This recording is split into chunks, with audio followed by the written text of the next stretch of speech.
Welcome, boys and girls, and everyone else. It's very special kind of episode today. We're joined by Victor, number one ranked super coacher for this round. I'm not sure about the other rounds, but I'm sure you'll let us know. Victor, how are you doing? And secondly, how do you feel about Harley Reid being out this week? I'm really good, Big J. Thanks for having me on, boys. Obviously, with the teams all now being divided, one match, another match tomorrow, we probably didn't expect to hear Harley Reid being managed. Yep. Carnage has arrived, but we've got to put our thinking hats on now to come up with a plan to potentially either cover him or find out some more information on how far severe it is in terms of if he is managed, it's something where it's a hold. But if it's more than that, we might find out a little bit more. I'm not sure. I guess kind of, Joe, it was a bit of an interesting one. At least Tom Morris has told us now, and we haven't found out on the team sheets in like 3 days, right? Are we seriously here going to be sitting here thanking Tom Morris for something? Yeah. Thanking this flog of a journalist, mate. Oh, mate, what's the world come to when Tom Morris is doing the Lord's work and notifying us ahead of time? We're in for some craziness. But yeah, you're right. Imagine if we found out before the game that he's going to be the sub or something. You know what I mean? Or late out. That would have been even crazier. A little bit like when you found out about Riley Sanders was going to be the sub, within that half hour before the game starting, and it's like, oh, what are we going to do? Quickly change it up. But Tom Morris, as Velo says here, Tom Morris is a muppet. But it seems though it's legit, and everyone's trying to make the necessary adjustments here. Yeah, well, that's it. It's not Tom Brown fake Twitter account kind of spurting nonsense anymore, is it? Oh, that exists. That Tom Brown account has tricked so many people. There was that Tom Brown one that did it was Tom Brown 7, I think it was called. Yeah. And it said, Bevo's been sacked, and some Carlton Nuffy fan page group on Twitter was like, haha, let's all laugh at the Bulldogs. It's like, bro, you guys you got sucked in hook, line, and center. Massive thanks to all the people who have come in. Velo, good evening, mate. Hold your Ghost. How's it going? Is it really awesome? Is it really awesome, though, Ghost? Seriously? I don't think so. Yes, we are all doing well. Harry is in. How's it going? Unbranded is in. Frankie is in as well. And yes, as you guys can all see, we've got Victor in, and hopefully we can be relying on some of his expertise here tonight to answer questions like this one, for example. Thoughts on bringing in Zorko or the popular pick Walsh this week?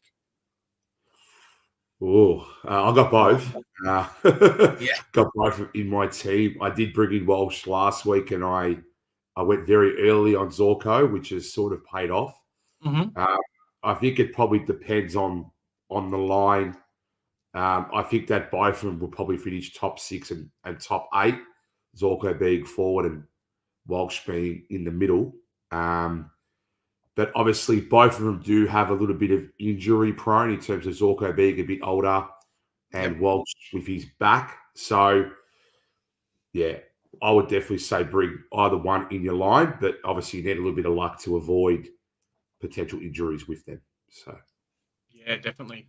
I guess kind of as well, like, as you say, Chera is a real kind of worry for Walsh because when Chera's been in, Walsh hasn't really scored that well. Yeah, and it's because because obviously, with 3 in the middle, Walsh sometimes, like I remember last year, he did play a lot on the wing because obviously they had Chera, Hewitt, and Cripps in the middle. Yep. But the last 2 games Walsh has been playing, I think he said CBAs have been a lot higher. So I would assume that, he's going to rotate through, but he's still capable of that sort of 110 to 120 average. Yeah. I mean, for me, it's more than just Chera. For me, I think it's the back. And he's such a workhorse, and he's a bit like Zach Butters in that he's a little bit kamikaze, and he's happy to put his body on the line and bust his gut. And that's part of the reason why we love him so much. We love to watch him play and why he's so great for the game.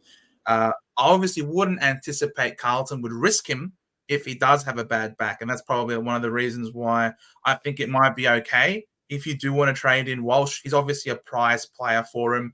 And he's not going to, if he really was in doubt, I don't think they'd play him. So if you're looking to get him in, it's hard to turn down that value. And everyone was looking to have Sam Walsh in their team at the start of the season, in the preseason.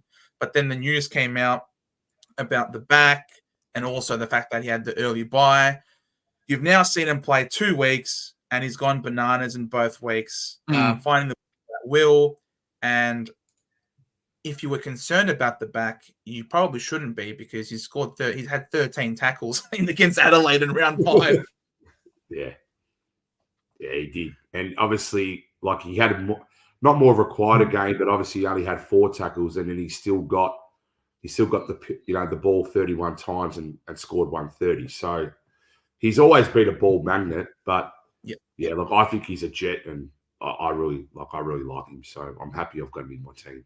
So yeah, definitely, and it's fun to watch as well, these kind of players. Definitely. Victor, before we get into some more questions, I was going to ask you a couple of things about yourself. No worries. How long have you been playing Supercoach for? And are you someone that always ends up around like the top 10, top 20, like top 100, top 1K mark? Or is this year a little bit different for you? I've been playing since 2014. I don't think I'm a bad player. I've never really had a massive high ranking, but in terms of like being like low, in 2016, I was 11th after round 4. And unfortunately, I had a bad sort of end to that year, and I finished 909th. But in terms of this year, this is by far the best start I've had. And obviously being first, it is very early. And now I have to try and, lead the pack the whole way. So it is going to be a challenge. But I just feel like probably better decision making. I think from 16 to now, I've got a little bit more experience about, potentially trying to time the right time to bring in a player. And obviously with the rookie selection, I felt like I did pretty well with the rookies this year. And some of the players that I put in were a little bit different, and it sort of got me into a really good position. Did you find yourself, I know Joe and I spent a lot of trades early on in the season. Did you find yourself making a lot of those rookie corrections, or like you say, like your team was good enough, you had the right players that it didn't really matter too much? Yeah, I only made one. I don't think I made a trade the first week. I think I made one the second week because I targeted to get GWS and Richmond rookies due to the fact that they were going to have a price increase first. So I got players like Cadman, Sexton at the time. And then obviously with the guys in the middle, I had Sharp, I had Roberts, McKercher, Sanders, all the normal ones that we all had. In the back line, I was really always worried about it because, if you're doing a potential, 3 at the back, maybe 6 in the middle, 2 ruck and 3 forward, it's like you need the rookies to be able to, especially with a game week like this week with 22, you have to make sure that they're not the hole where it unravels you having a really big score. So with Gibcus going out early, there was some restructures that I had to do. And this was the first year I really played 4 at the back. But I didn't play 4 at the back because I had Yo as my 6th midfielder. And then and I felt like that Yo was the best defensive midfielder to be able to move back to the back line. Gibcus out for the year, not going to make money, 150 grand. Moving on. And that was my first trade. I went Gibcus to Berry, which I thought was a no-brainer at the time because Berry, I think he had a break even of negative 90 or something. He's going to make 70 grand. Or whatever it was. And I was able to put Yo to the back, which is what I did. And then, I felt like I got a lot of the starting patterns right with majority of the premiums as well. I started Ryan, who was only 3% owned. And I thought that was a really good pick. I thought he should have been in a lot of more teams, but I understand that there was like Sicily and Stewart that were more expensive, and I looked at them being selected in 30%, and I'm like, I don't know about Sicily and Stewart. Sicily looks like he's going to potentially mark because there was a few tools that got injured, and geez, I love Tom Stewart, but like he does always like get injured or suspended or something. Yeah. So it was like, do I go with Hayden Young that everyone's going for, and he really only played 6 weeks in the middle, going into a new role? I wasn't really sold on him, so I went with Ryan because I knew he would get the cheap kick-ins, and I know Freo do play a lot of keepings off. So that was obviously the good pick at the back. I think all the others were pretty much, Sheasel, Dacos, and obviously Yo were normal for everyone. And then obviously my middle was the restructuring because I had to bring Yo in after Gippus got injured on Friday, and before the Essendon game, I dropped Nick Martin, I dropped Libba, and I dropped Wines, and I replaced them with Yo, Miller, and Rosie. And I targeted Rosie to cover Wines because Wines was heavily owned. And I thought Rosie being captain, X factor, like the way he plays. Sometimes he doesn't distribute it that good, but I thought, you know what, he's going to step up. And Port really started well last year, and they had 7 out of 9 games in Adelaide, which I thought targeting fixtures would be really good. And that worked because Martin struggled.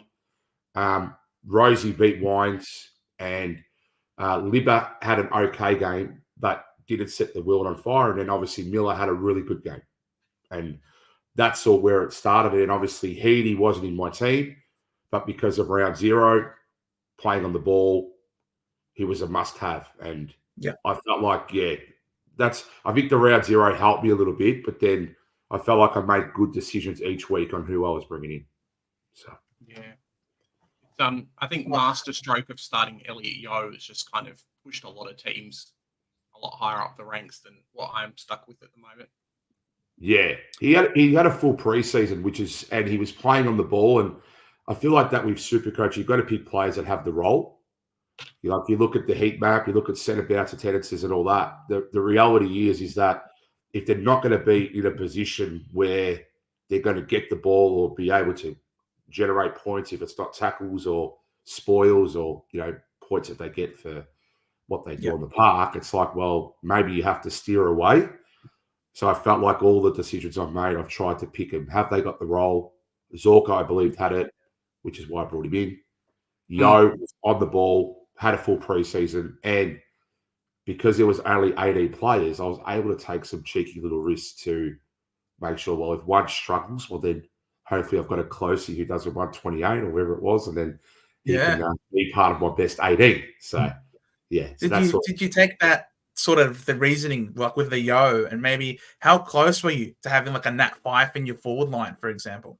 I had 5. I started 5. So in the forward line, I started with Heaney, Fisher, Fyfe.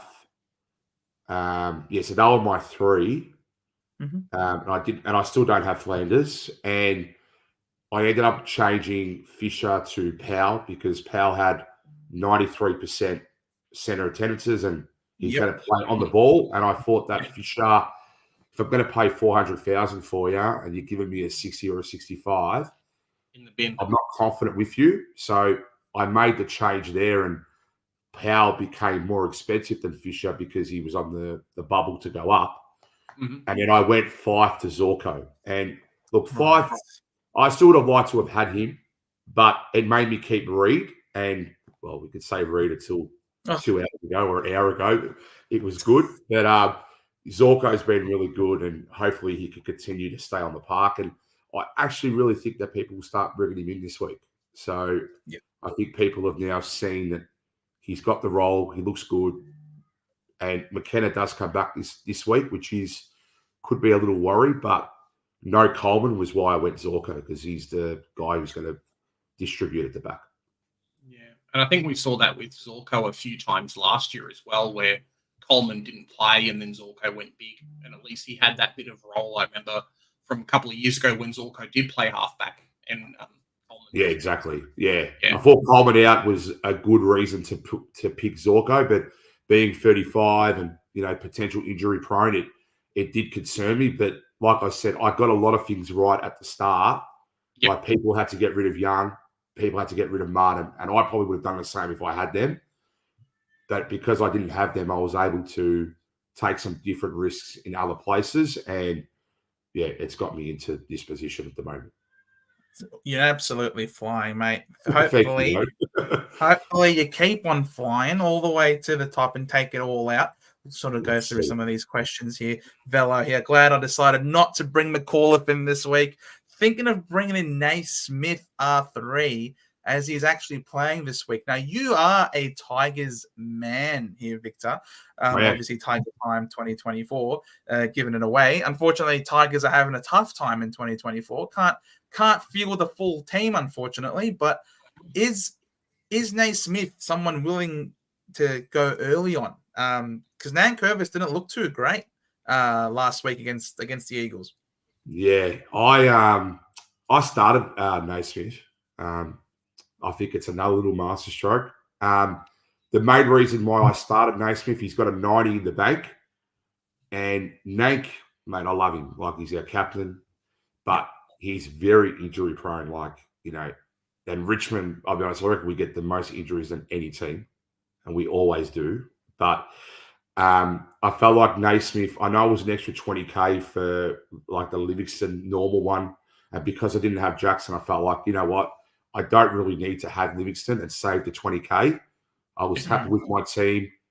Hopefully Naismith plays 3 games, and with the 90, he can make substantial amount of money. But I probably wouldn't bring him in this week because, well, Nank's playing, Cozzie's out, and he's probably going to be doing what he's been doing in the twos and playing a little bit forward and things like that. He's been kicking some goals and having good games, but I think VFL to AFL is a little bit of a different level. Yeah. But he's got heart, and I like him. I think he's going to be okay, but I just don't know about going early on him. And obviously with McAuliffe, people got hurt that he got dropped, where I thought he would definitely be in the team. So it just shows maybe waiting on these rookies. And Noah Bolter. Is Noah Bolter back in 1 to 2 weeks now as well? Yeah, I think so. And look, he's a backman anyway, and or he'll play forward. But at the end of the day, Naismith's going to be that, 30% ruck. And when Nake's in there, he'll just be on the bench or he'll be up forward and he'll rotate. But being the ruckman, sort of like a Sam Darcy role, that's probably what Naismith will have. And, Darcy was taking a lot of points off English when he was obviously rucking a bit more. So I think that Naismith's got the potential to score relatively all right. But I think that everyone's going to bring him in next week if he is named, because he could be a potential cash cow in your rucks. And if he sustains and keeps playing, he could be your second ruck during the buys. If, Cherry's still going to do average 109, I might not have to get rid of him. So I didn't think he would be doing that, but yeah. I know Joe's a bit jealous of your ruck line at the moment. We've been talking about Gawn, how good Gawn's been, and then Cherry in there as well. It's like, mate, a lot of us Grundy owners, a little bit jealous at the moment. I think for me, Naismith, I didn't start him just because he wasn't named round 1. But then also I thought, hey, look, with Livingston in, I can always have him in the forward line. So at least I get Naismith as a downgrade option if that kind of comes through. Yep. Yeah. Mate, I'm rocking English Marshall in my ruck line, and it's like if this was 2023, I'm loving life to the fullest. But 2024 just doesn't seem to be translating into that sort of output for me. I still think Marshall, one of my best mates, he made Eddie, how are you, mate? He made a pretty big mistake last year. He was asking me my opinion, and I gave it to him. English had a break even of 198. And I thought, look, they've got 3 ruckmen. Beveridge has said that he's going to play more forward. You paid $700,000 for the guy. He's $640,000, and with an 80, he goes to under 600. I said swap him to either Marshall or Gawn, because Marshall hasn't went under 100. He's got the opportunity to be, 80% time in the ruck. Yeah. So the logic was there, but then English was playing more in the ruck, and the messages I've got from my mate now saying, did you plan this because we've got a rivalry? I said, no, I didn't. It was just what I thought at the time. Yeah. And he now thinks that I'm number one. So now he's like, now you've done that on purpose. So. Yeah. So 3 games in 11 days, mate. You can't script this shit. Bloody hell. AFL, sort yourself. There's no friends in Supercoach. That's all I'm going to say. There's no friends in Supercoach. That's it. That's why we love it. That's why we love it. So. That's why we love it. Alex, how's it going, Alex? Jordan Dawson or Luke Ryan this week for Zach Williams? Currently leading towards Luke Ryan as a selection. His break even has gone up now that he's chucked us an 89 this week. Yep. Whereas Jordan Dawson's got North Melbourne, having starred in a wonderful game against the Bombers last week. Do we reckon that was just a coincidence, that it just so happened to be during the week that Crouch was out of the team? Or do we think that Dawson's finally turned a corner? Yeah, you want to go, Big J? I think anyone versus North Melbourne is going to have a good game at the moment. We're just crappy. And even in our midfield, we're just going to get slapped. But I think personally for me, whenever Crouch was in there, we just talked about it in our break-evens video that's just out at the moment. But whenever Crouch has been in the team, it's really affected Jordan Dawson because unlike Wines, Crouch can only play midfield. So he takes a little bit of that role. I'm not sure what's going to happen, but obviously there was a bit of a correlation with Crouch being out, being suspended for a week, and then Dawson going massive. So it's a risk, but I think it's doable for a lot of people. What do you reckon, Victor? He's cheap. Okay, I've got a couple of opinions on it. I've tried to do a little bit of potential research on it today. So I don't think Dawson will make top 8 midfielders, and being a midfielder, he's taking up a spot. So you're really keeping him to his bye. I'm pretty sure his bye is around 15. Is that right? I think it is. Yeah, so it means that you're going to have to play him through the whole buys, because normally, like during the buys, we've got trades to potentially try and, pretty sure it's 15. Yeah, there he is, around 15. Yeah, so normally, like during the buy rounds, is normally a transition where you can, if you are going really well, your team's strong, you could potentially side trade premiums to players that play, etc. With him being round 15, that's the concerning part for me. When I looked at the heat map of his game against Essendon, he wasn't really getting a lot of the ball in the centre bounce. It was more along the wing and like some parts. So I think he's got a free role. That's the way I look at it. And for me, they're concerning because they can go anywhere. And if he does go forward, it is a little bit of a risk. Why? Because I can't really see him kicking 3 or 4 goals up forward. So really only 2 set of clearances in the middle. Yep. So for me, Jordan Dawson's a no on that. I think Ryan just put him straight in and don't even think about it. He's probably going to finish number 1 or number 2. It doesn't look like that his role's going to change. It doesn't look like Hayden Young's coming back. I think he's lock and loaded. I would definitely go Luke Ryan, even after his bad game, mate. He was always going to have a bad game, but that's my I mean, why was it a bad game? I mean, he took his marks. He had the disposal efficiency.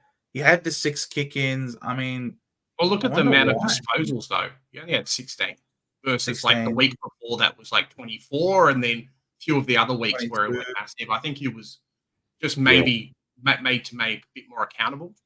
And it looked like West Coast, because I was watching that game, and every time West Coast were getting the ball, I don't know, if they've turned a corner, but they were kicking it in the 50 every time on the chest of their forwards every single time. So it's like, unreal.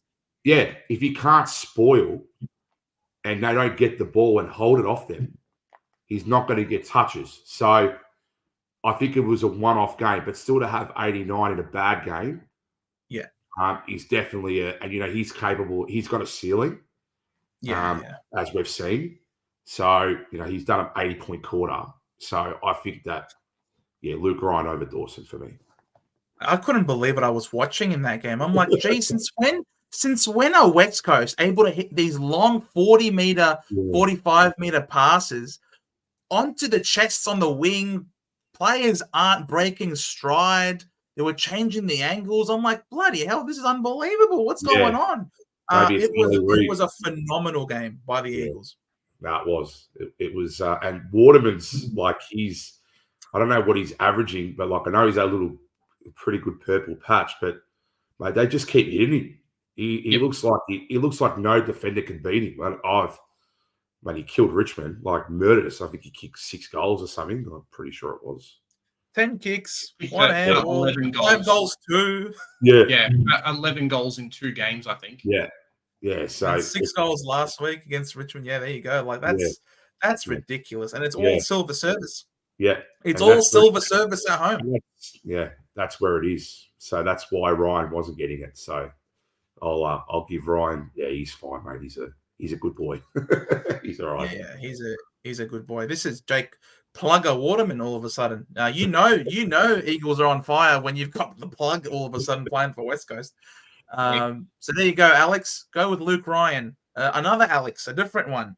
Hey guys, hope you're all well. Captain Rao versus West Coast or Houston versus the Saints? Oh, I don't know. I think Houston versus the Saints. If you're going to go Max Gawn BC, which I think is a pretty fair run, I wouldn't be, hard done by Houston versus the Saints. He's just coming off a 140.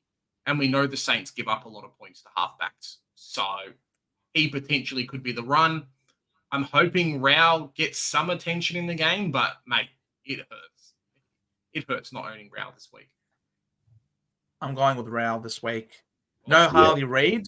No Harley Reid just to me screams West Coast are going to get pummeled. Playing at People First, whatever.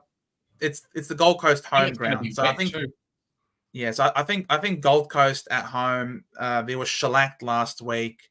I can imagine Dimmer Hardwick is going to be up in their grill and saying and demanding a strong bounce back.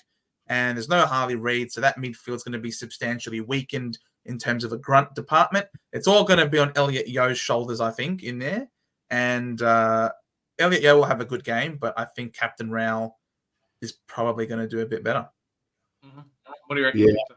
Yeah. I don't think I would captain Houston. I think that, I know you have to go Gordas Vice, but I don't know about going captain with just say a Ryan. Obviously defenders are supposed to get the ball. If Houston's not getting it, there's potential. Look, I know he's obviously scored 140 last week, but that was against Collingwood, and it was in there, it was in defence a fair bit, which is why he got the ball. I would vice captain Houston, but I don't know if I would captain him. But obviously, Rao, I don't have him. He's a Jet. He's obviously someone on my radar, but he's got a 14 bye, so it's a tough one for me at the moment. But mate, he's just an amazing player to watch. I'm shattered I don't have him, but like I said, you can't have everyone. But he is really good at the moment. So that Joe Matt Rao shattered. He doesn't have Matt Rao. Oh, me too. Yeah, I am. No, I really am. I've got players. I've got a lot of players in my team that I've started with and I've kept, but I could have definitely have got Rao and started Rao, but it just didn't happen that way. And the reason why I couldn't was because I had Naismith, and then the money that I had tied up into Naismith from Livingston made me go Miller over. And then I got rid of Miller for Sarong because he had the bye. So I might not have got rid of Rao if I had him because I kept Green. So that's all it was. But at the end of the day, I'm doing okay opposed to that. But he is a Jet. He's a Jet. It's just that Big J is a little bit. He's cut inside because he all week last week he was so sure he was going to trade in Rao and then he changed it last second to Tuke Miller, and Oh, no. now my ears I want to bring red Raul back because in. of all the whinging that he's had all week long, complaining about not having Matt Rowell, and I'm trading in Matt Rowell this week, and so now Big J wants to move heaven and earth to trade out Tuke Miller to get Matt Rowell in this week. You heard it. Nah, stick with Miller. He'll come good. Like for me, he's not as good as Rao, but they have got really good fixtures. Gold Coast, and I think that he had an off game last week. Miller, he was pretty. I think he got 80 or something, but I think he'll bounce back. He had 9 clangers last week. Come on, yeah. He's not going to do that every week. No, it was a high pressure game as well, and against West Coast, I wouldn't think that it would be like that. But their fixtures are actually really, really good. Yeah, I mean, you got to look at the Gold Coast. You got obviously West Coast at home, and then Brisbane Gabba at night. So Dewey condition, followed up by Darwin against North. That's pretty damn juicy. Another Darwin game for Matt Rowell as well. So these 4 games are unreal before he comes to the roof against Carlton. For me, it was more Matt Rowell looks like he's playing in the guts, whereas Tuke Miller seems like he's playing on the outside, which I think probably affects it. Things a little bit differently. It looks I've got a couple of days to play around with it anyway. We had a couple of questions for you, Victor. So do you reckon it's worth going McRae this week? What's your feeling and your take on the Dogs? If you didn't have McRae, obviously lowish break even, so he probably I think it was 60, 68. So he should be able to make that and probably jump up to over 500k after this. Look, Libba's back. I think it's the same with Dawson. I think they're both. The reason why I wouldn't go them now is based on that Crouch and Libba are back. So, what is their role going to be And with McRae, when he was really, really good at Supercoach, he was one of the best players to have. He was a ball magnet, and I don't see him getting 30, 35 touches anymore, consistently. I don't know. And the thing with Beveridge is I just don't know what he's thinking. He obviously said that English was playing forward, and I said to my mate when he made the trade, maybe he's just doing that to throw a spanner to the St Kilda. What are they going to do? You know what I mean? But I don't know. It's a no for me at this stage, but he is cheap. The forward line, you could take risks because a 90 average will probably be a top 6 because the top 7 forwards at the moment, you've got Mackay and you've got Hogan in there at 5 and 6, I'm pretty sure. And I really feel like they're not going to be able to sustain that sort of average, especially being forwards. I know a lot of people went for it, and they have got the 170s in them when they kick 6 goals and 7 goals, but they've also got 40s and 50s in them. And I think it will balance out that people that get the ball a little bit more, would be in a position that they should average more than those guys. So there's a lot of players at the moment in the forward line that a lot of people are talking, like Colwell, Shea Bolton, McRae, who are all priced pretty well. But there's players that come back. So what is the role going to be?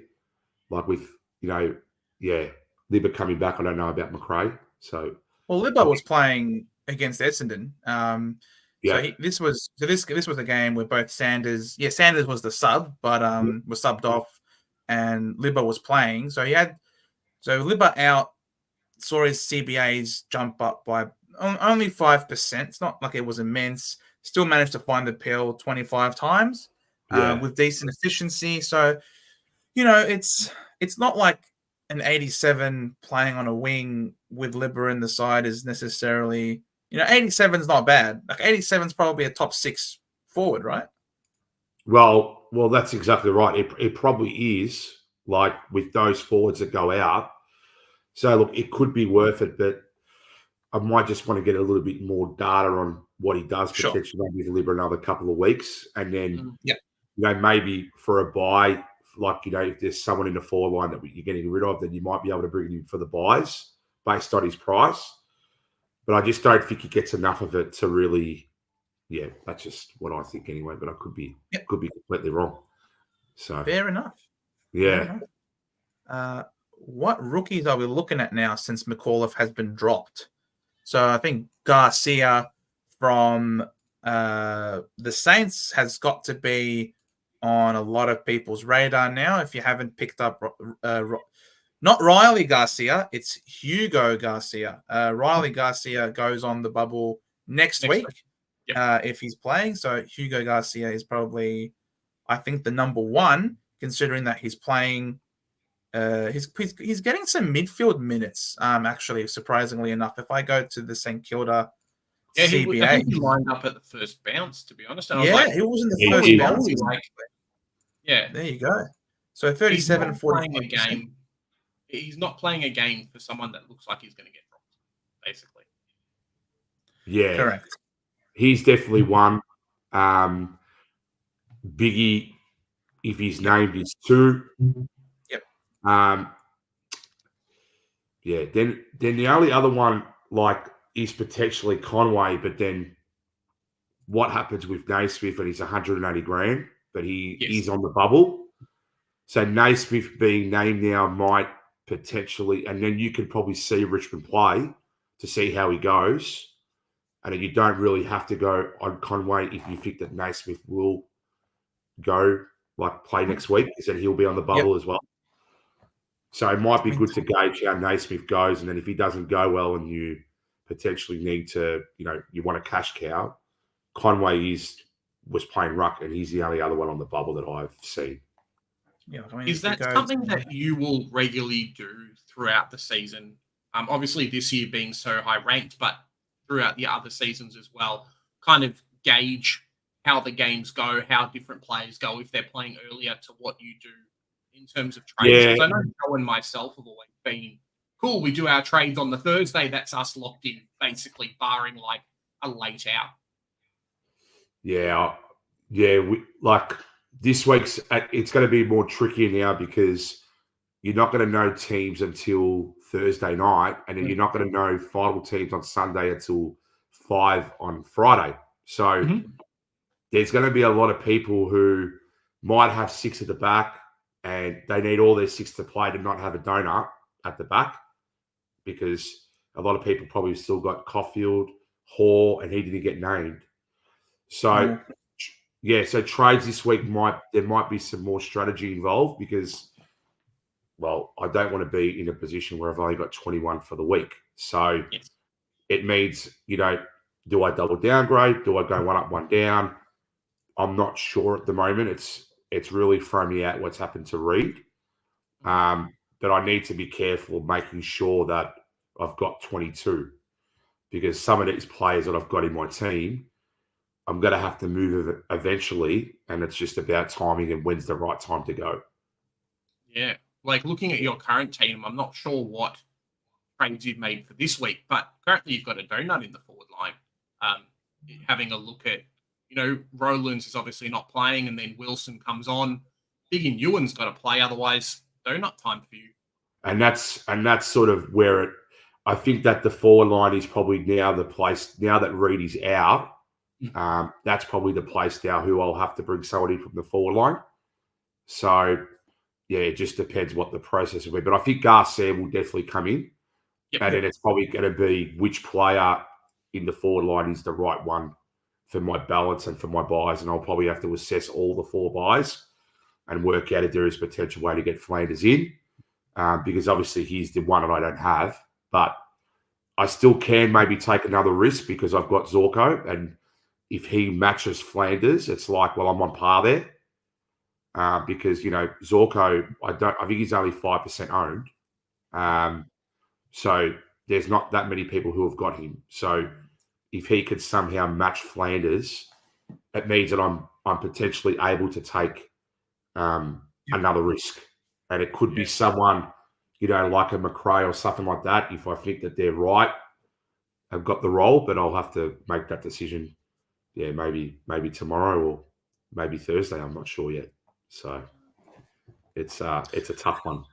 So It's a tough one. It really Yeah. is. We need to keep getting that cash gen. We need to keep getting some more money going through there so that we can finish our teams. It's really important. Hopefully, Riley Garcia can get named next week and continue to play, and then we can have someone who's on the bubble next week. Maybe Caden McAuliffe can come back.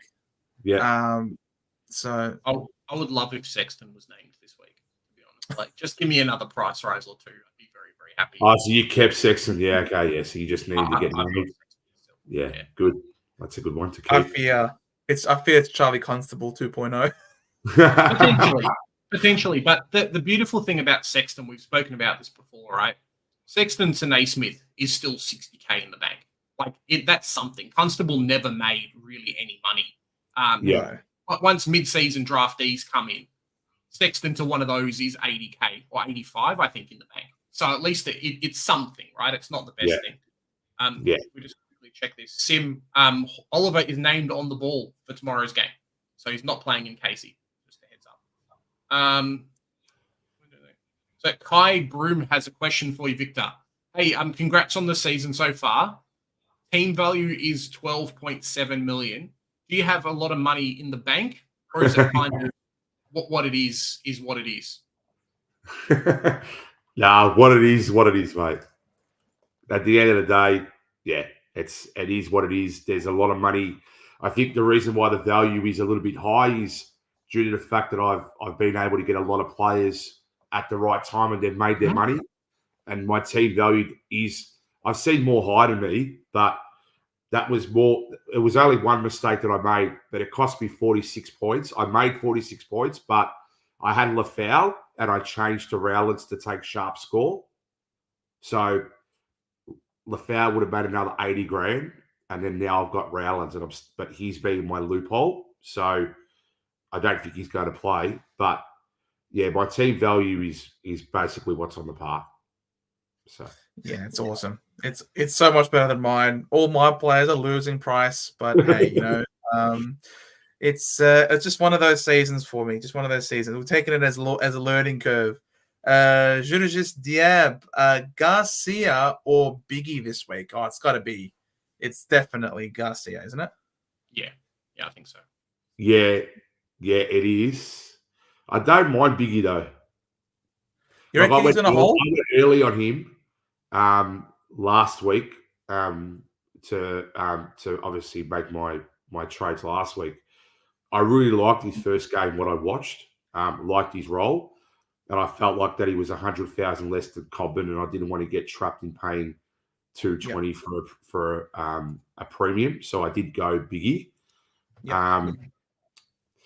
I don't know about new rookies playing on the ball. I don't know how long they could sustain that for, like Garcia. I don't know. I'm bringing Garcia this week because I've got Biggie, but if I didn't have either, I don't think it's Garcia all the way. I think that Biggie, he did look a little bit underdone last week. He got a little bit injured. He went off and he come on. But, mate, Kangaroos get all points at the back.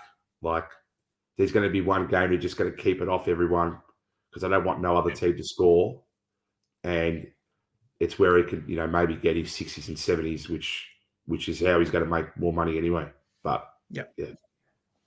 I know Joe is very, very happy with this guy, loves the last name, but what's your thoughts on Lafau being a Richmond supporter?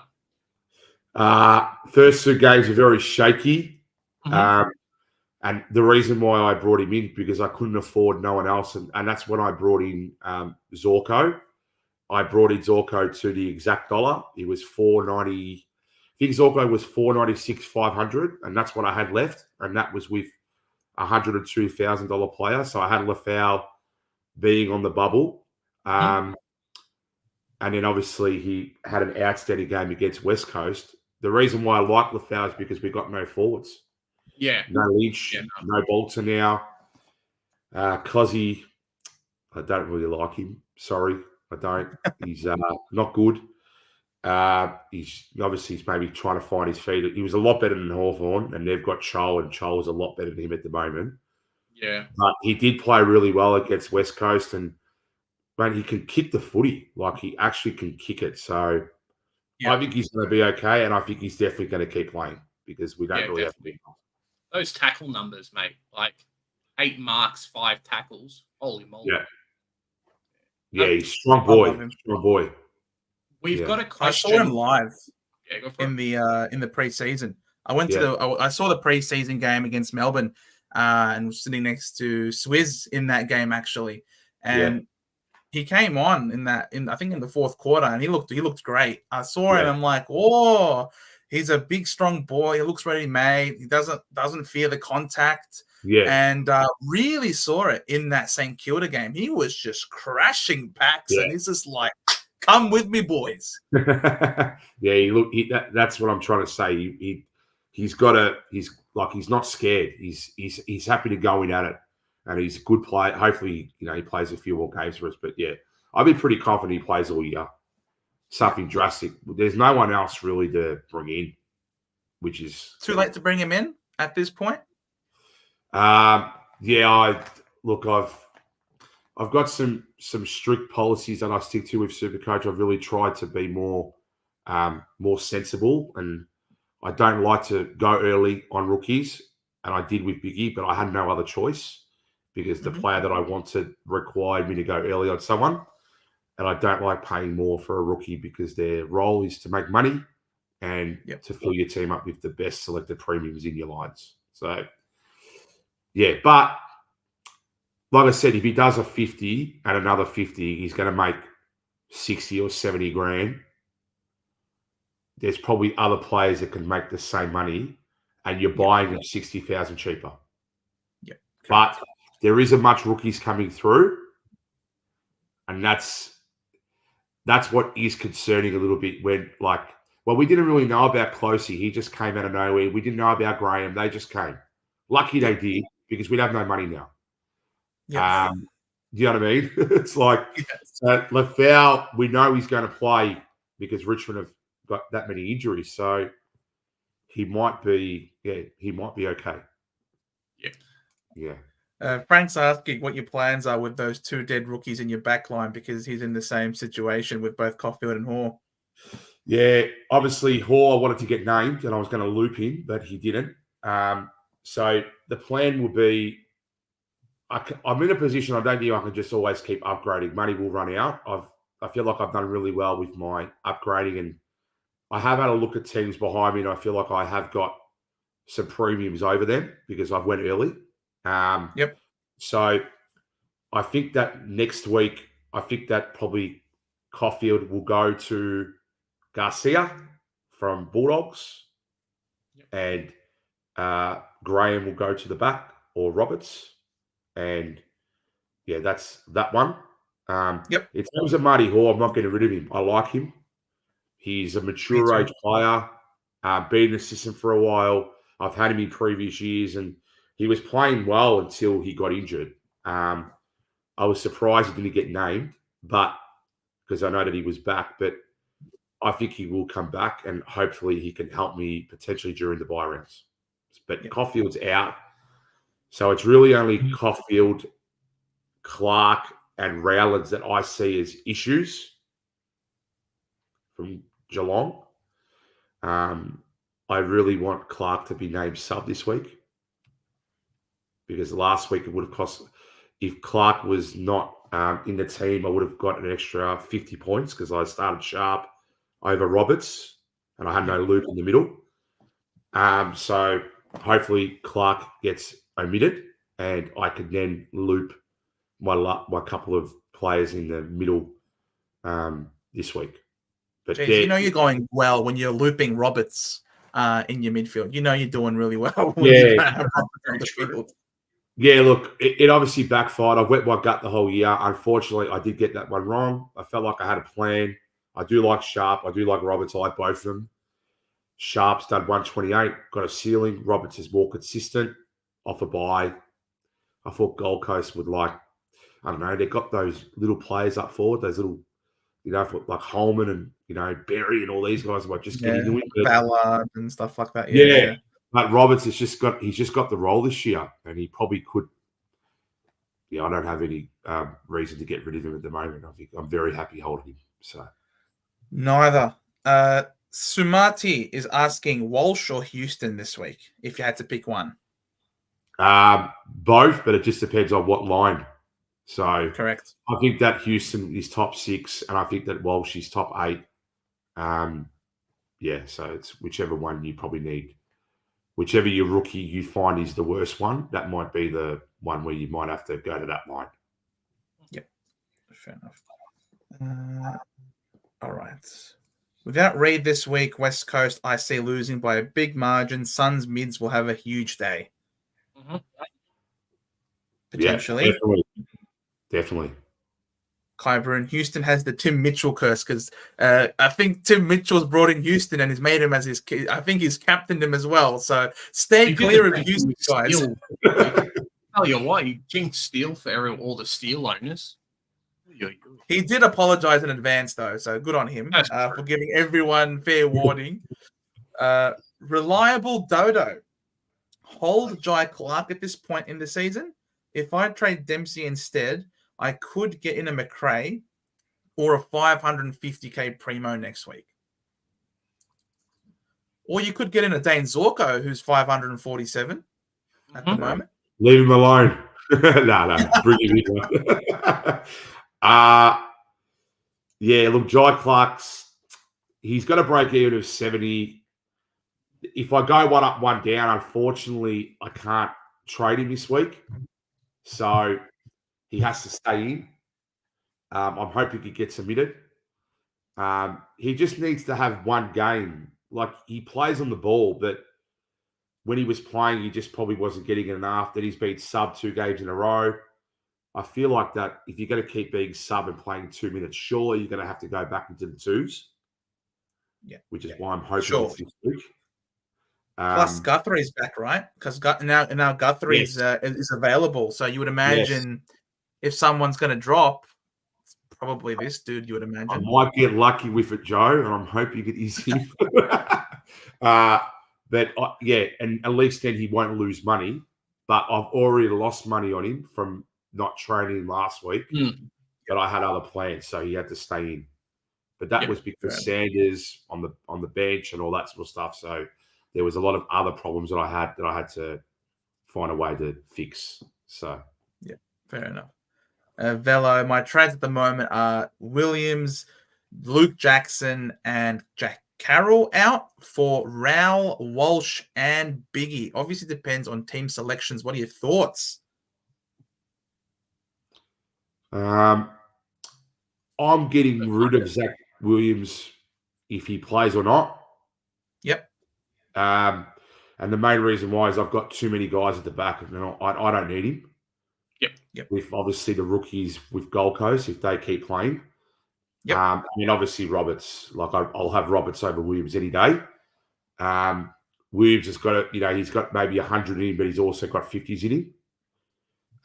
So I like that trade out. Luke Jackson, I wouldn't get rid of if you've got him, because he's still potentially capable of getting 90s as a top 6 forward, even with Darcy.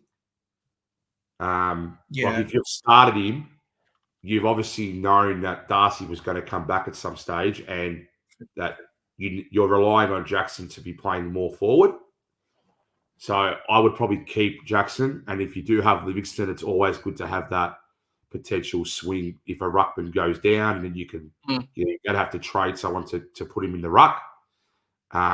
Carroll, I can't see him really coming back in the team, or like if he's sub, I can't see it. So and Chera's back next week as well, so that just makes it even harder for him as well. Yeah. But obviously, Raul, Walsh, and Biggie, or potentially Garcia, if you don't have him, I think they're awesome trades in. So sometimes you have to give up a little bit to get better, but side training premiums or potential premiums like Jackson is my only iffy one. Yeah, I agree wholeheartedly with you, of course. Waterman has turned into Wayne Carey. Yeah, I know, right? Johnny Blaze, what's happened with Reed? Why is he missing? Look, the news on that is strictly that he's being rested. There's apparently the reports are that There is nothing wrong with him per se, that he's only being managed. Here it is. I don't know how much you want to put stock into what Tom Morris has to say, but he has paid up and he's got a blue tick from Elon Musk. So if you believe that, then there you go. He's got a blue tick. There's no injuries. He's just been managed. We should go get a blue tick. You can get a blue tick. I'm not going to pay for that. Get it by the fans. Get some donations. Blue tick donations. Let's make it happen. You're a funny man. Best VCC options. I guess kind of starting. We'll do a video on this after this episode. But yeah, Max Gawn, you think probably be a good selection, guys? Yeah, definitely for me. Obviously, they've tried to bring Naismith in to help Nank because Gawn is he's on another level at the moment. Yeah, he's off the bye. He's I'm expecting Gawny to be locked and loaded as my captain if he does well as a VC. And then in terms of captain options, I probably would stay away from Essendon Collingwood game. I think it's I don't know. I don't see a player doing 130 in a tight contest like that. That's just my opinion. I think that you would probably have to go to the Gold Coast game if you've got those players. Yeah. If you have someone like Rao, I think it's a lock as a captain. What about a Heaney type? Yeah, Heaney does play well at the G. I know Abs Magic did have Heaney as captain against Richmond, I'm pretty sure, and he did a 150 or 145 or something like that. But is Parker back? That's going to be the question. Is Parker back? Where's the official injury? Yeah. Let's go down to the Swans. She's a long way down to SY. Test. Oh, yeah. All eyes at training this week will be on Parker, who will need a clearance from a surgeon in order to play his first game of the season after breaking his arm in Feb. And he's the same player like Crouch. He's only going to play in the middle. Well, I think, pinches a forward. And look, Taylor Radden's a media owner, but I could say what I think is going to happen. It potentially could affect his scoring, but he's made a substantial enough amount of money, and I still think that he could be a top 6 forward, even if he plays forward. He's capable of doing 90s and 100s, but he might not do what Flanders does if he's not on the ball. Because I've owned Heaney in previous years as like a forward, and mate, he always gets 90 or 100, man, always, even as a forward. Like a little bit like Toby Green. Like those two players can play forward and, I don't know, just find ways to get points. But in the middle, Heaney's on another level. So do they, they've got the opportunity to maybe rotate. He should still get middle time, but maybe not as much. And that's why I think that Rao might be a better option as a captain if Gord doesn't do it. I don't know, man. I'm looking at I'm trying to find what the weather's going to be like on Anzac Day. I don't know. Is it really going to be a bad one for shower or two? It's only 1 0 to 1 mil. That's okay. Get more from the sprinklers. I don't know.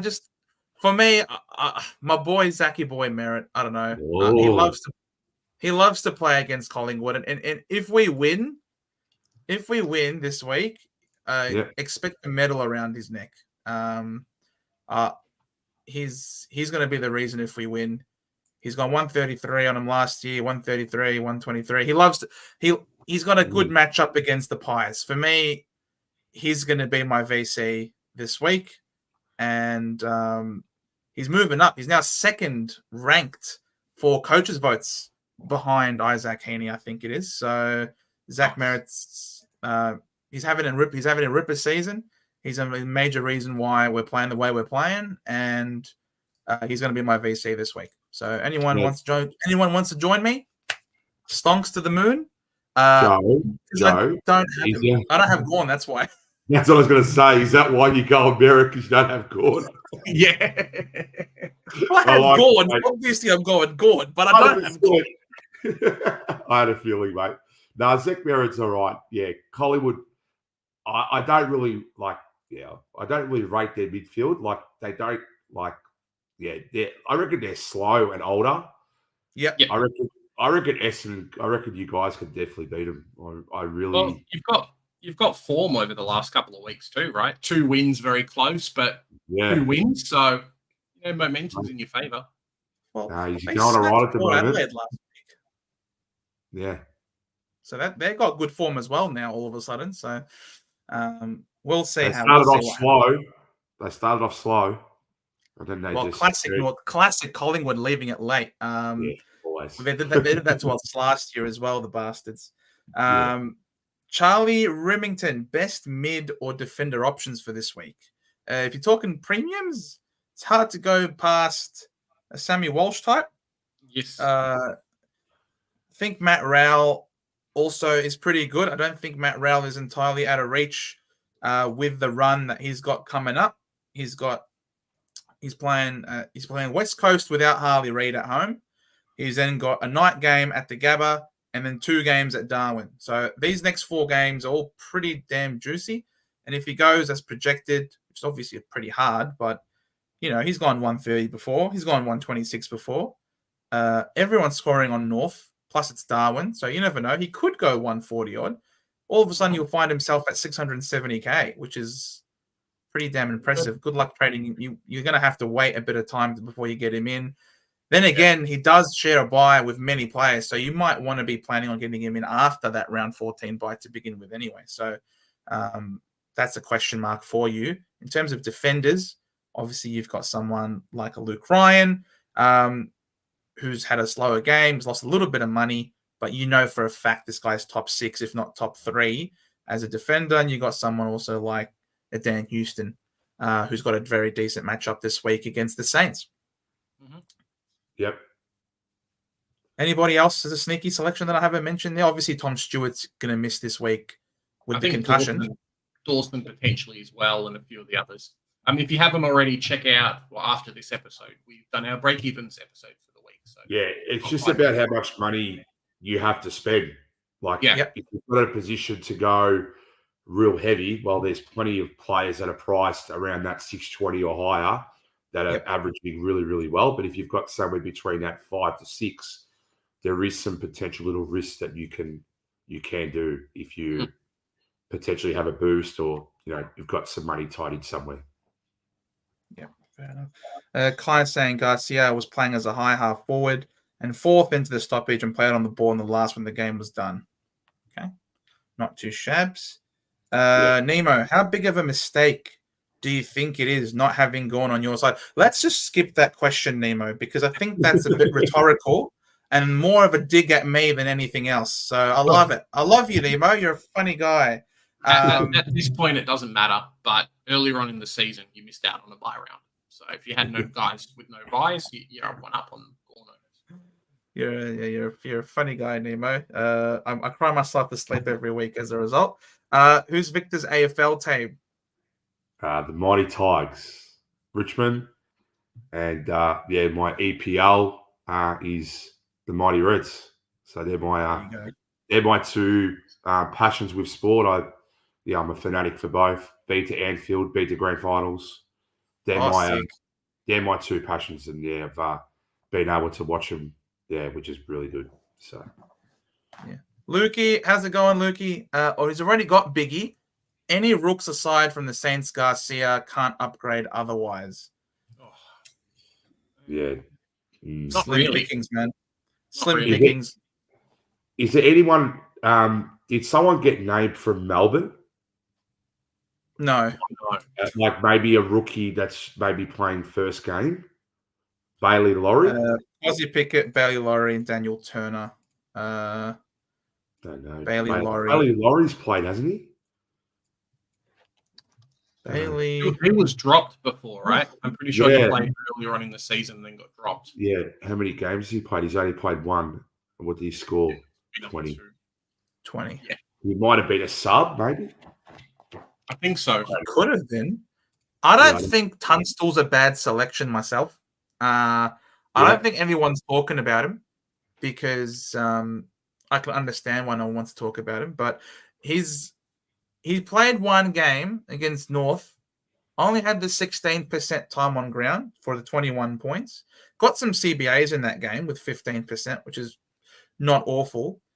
But what I also liked is that last week, in horrendous conditions, those conditions were terrible at the Gabba last week. He was still clean enough to go at 91% efficiency, the 3 tackles, 65% time on ground for his 61. This is his sort of heat map, playing a high half forward role.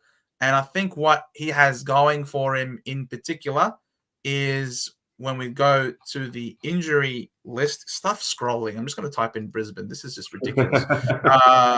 We're going to go here. Zach Bailey out with an ankle for 4 to 5 weeks. And I think that just means that Tunstall is going to play for that duration. Obviously, keep an eye out from someone who actually is a Brisbane supporter like DR, of course. I think some of us have privately messaged DR to give us his go-ahead in terms of what he reckons about Tunstall. But from what I can tell, I think the kid's a good one. He's a rookie price in the forward line, and he's on the bubble. Other one that you could potentially go for, I don't know if you think he's got the best job security, is a Blake Drury type from North Melbourne. Yeah. He's going to be on the bubble. Some of us would remember him as the dead rookie from last year, but this year seems to be having some troubles in the forward line over there at North Melbourne. Unlike Biggie, who's playing in defense, he's fighting for a spot with a Pink, with a Dawson, with Comben. Drury, I think, has got substantially less competition in his small forward role at North Melbourne. Obviously, Big J would know more about it than I would.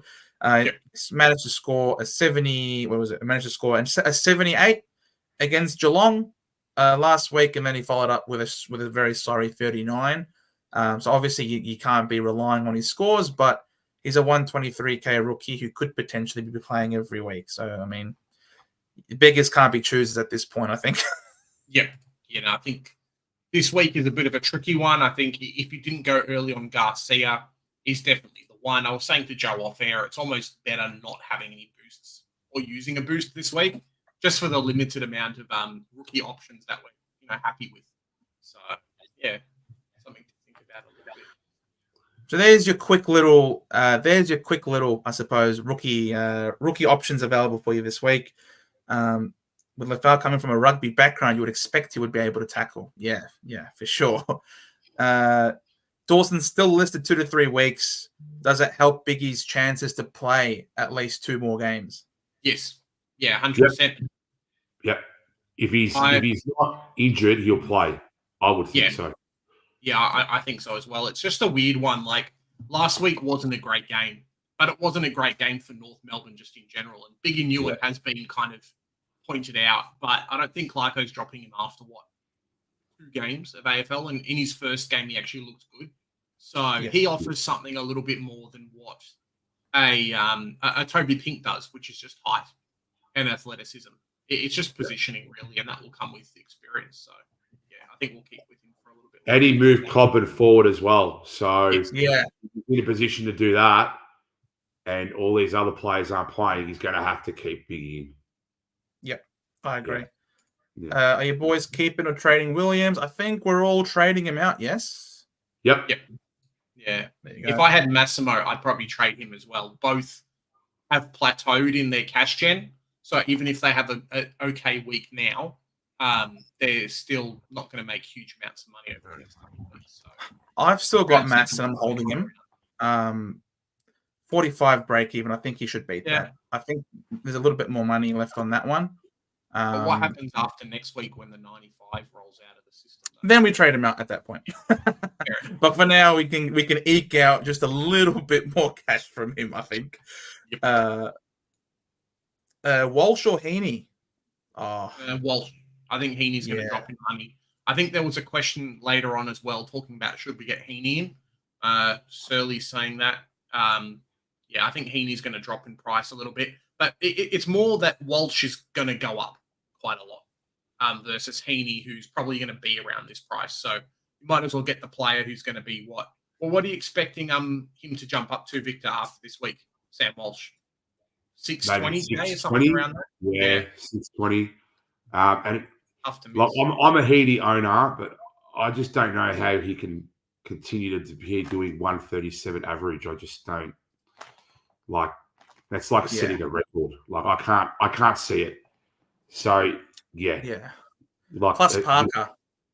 with Parker coming back, and now Adams was back last couple of weeks. So yeah, I think that he will have to come down, and his scoring might drop a little bit, Heaney. So I'd definitely go Walsh. Paul, I can only upgrade by trading Powell. Only have 14 primos. I wouldn't be trading out Powell. I think Powell, with the role that he's got playing in that midfield, he'll. I don't know. For me, I'm still pretty bullish on him being a keeper for me for the year. I don't think we need him to average. It's not. I think an 87, 85 average in the forward line, I think is perfectly fine to hold. I'm seriously considering, depending on what our forward line mix looks like, I'm not North Melbourne, but just in Supercoach, looking at trading him out over the next couple of weeks. We'll see if a Petrarca or someone becomes too unobtainable to get without trading out of Tom Powell. So that's kind of my thoughts on it at the moment. We'll see what happens. Like, it's easy for you to get 400K. It's not easy for you to get 650K into your team. That's kind of the feelings that I'm having at the moment. So if you don't have any boosts, Tom Powell is like Darcy Wilson plus some pleb. Like, that's Tom Powell. He's probably going to be around this price. He might not jump up to 500K. Cool. You're happy. You can always get Tom Powell in. It's very hard at the moment for those of us that don't have a lot of boosts to get in a Petrarca or a Sarong or any of these other players. If you've got the choice between the two, you can always bring Powell back in as an upgrade target. But I think it's going to hurt you too much. Yeah, I tend to agree with that. Yeah, I agree with that. If it frees up, if it gives you an opportunity to get a premium in if you don't have boost, definitely. Yeah. But just for now, I think he's okay. But he's probably a player that goes in the buy if you can stay that long. Start trade through the buys, potentially. Because I reckon I'm going to try keep him to the buys, but it just depends on his role. If he's still playing in the middle, that's still in the centre bounce, I'm happy. If I see something that changes, then it's probably a concern. Let's have a look at him. Tom Powell, he's still LDU, followed by Powell. He's still the number 2 in that midfield. And even with Phillips that came back, didn't affect him. Sitkins playing more forward. It's probably Wardlaw that will potentially take time off him, but it'll probably be LDU, Powell, and Wardlaw that will start in the middle. So I think so. I think his centre bounce is fine, and I think that's why we all picked him at that right time. So I'm not going to be chasing him at this stage. Joel's asking, when can we call you the number 1 Tiger over Abs? No, I can't be called Abs, mate. Abs is one of a kind. He's a champion bloke. He does a lot in the Richmond supporters, the Supercoach group that we've got. He puts a lot of massive effort in, and it's a really good group to be. Good bunch of people, and they've been giving me full support on where I'm ranked and things like that. And obviously Abdul has been giving me some of his advice too. But obviously he's really good at it. He's been ranked very high for a long time, and I think he's got one of the best pods, like you guys and Swizzy, that I've watched. You guys are really good at what you do, so I think he's phenomenal at it. So he's a gun. He's the Scott father. He's just coming down. I think one of the big things about Abs too, and our kind of community, is that it's not an ego type thing. Like, if you're doing well, we'll try and give you the best advice so you can continue to do well. Versus it being like, oh, well, you're doing well, I'm jealous of you, I'm going to stuff you around and, kind of backstab you a little bit. Like, anyone in the cord will say the same thing. Abs will say the same thing. Like, as long as you know someone who ends up number 1, like, hey, presto, it works out well. For sure. Yeah, that's obviously what's happened this week. Like, people are knowing that I'm number 1, and the people are saying we don't know how we know someone who is number 1. Yep. Like, is it actually happened, Vic? I said, yes, it has. I don't know how long for, but it's definitely, I know what you're saying, man. It's been that type of week this week.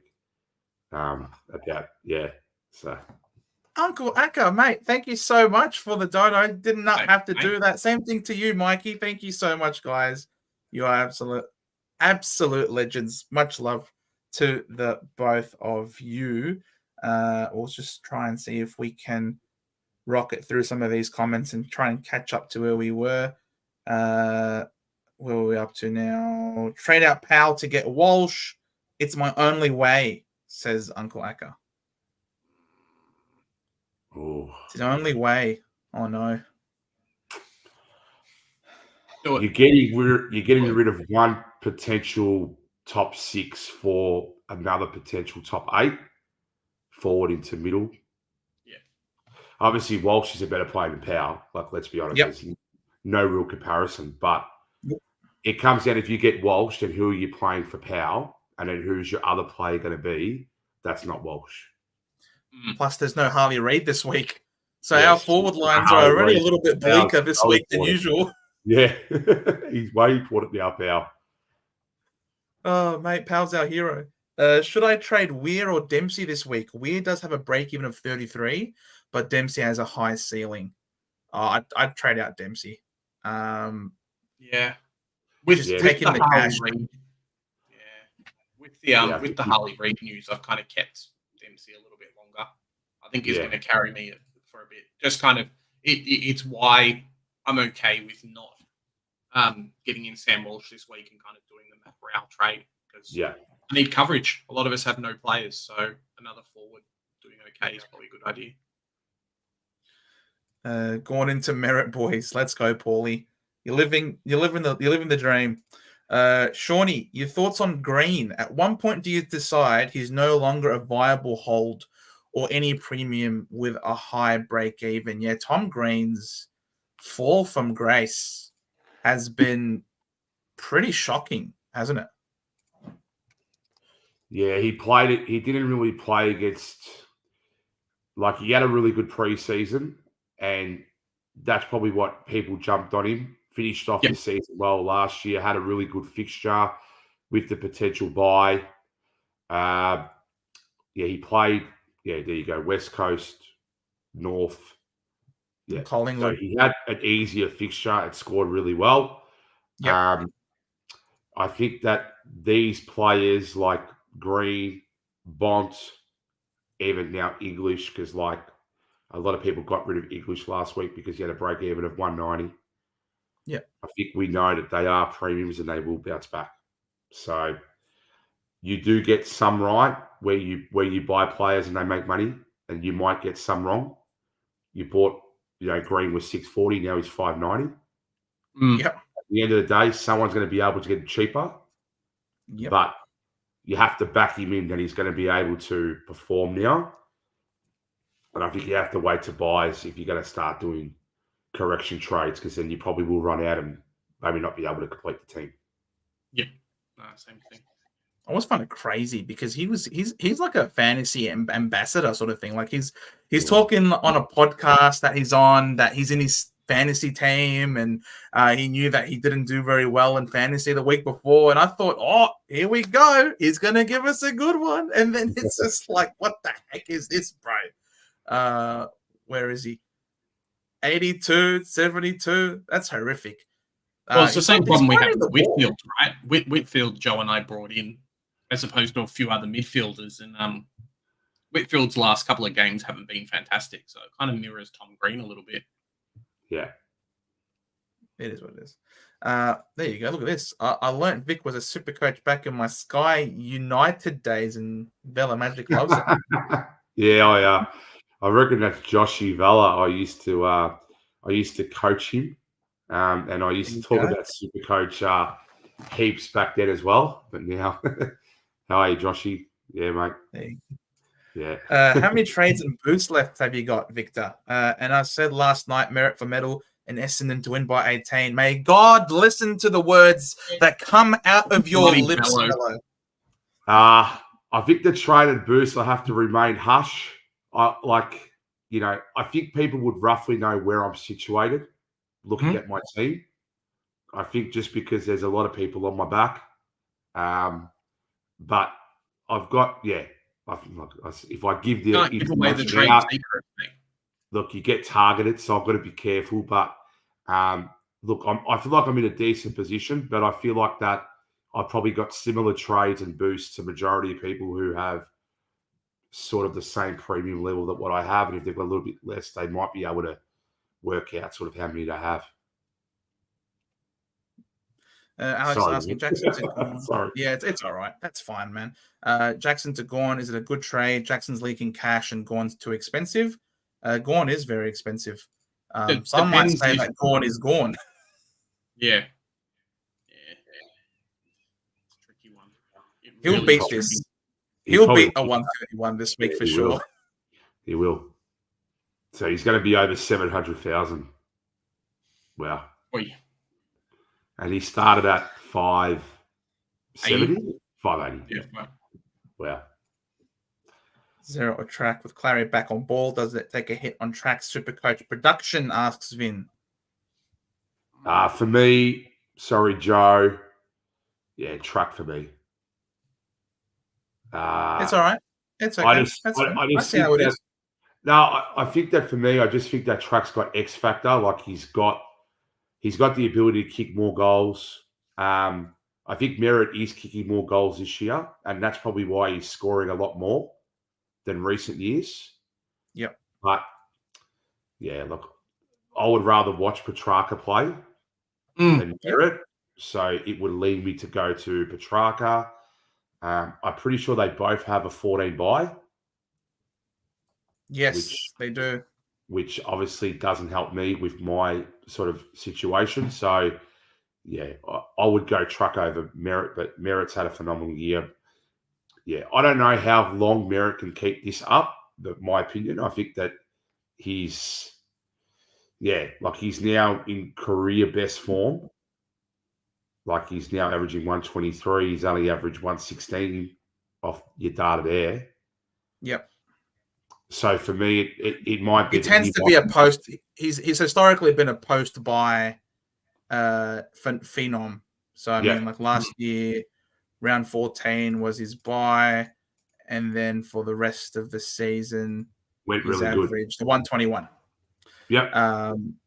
So he's always been a guy that you would get after the buy. When was his buy? The year before, round 12 was the buy, and then 116. That's okay. That's still top 8-ish for that one. The buy the previous season was round 13, and he went 118. So again, he tends to be up there. Post buy this year, I think he's just taken another step forward as the captain of the club, and he's just hit the ground running a bit earlier. He's also got more support in the midfield now with others pinch hitting, and it's not all on him. He's also got Goldie, correct, who doesn't just lie down on the ball like Sam Draper does, for example. That was hilarious. I had my heart in my mouth there. Petrarca's going to go huge this week. Petrarca could hit that 157 against you guys this week. You can see that happening, I think. Definitely. He always kills us. I think Oliver coming back helps him because Oliver gives it a lot to Petrarca. Petrarca gives it a lot to Oliver.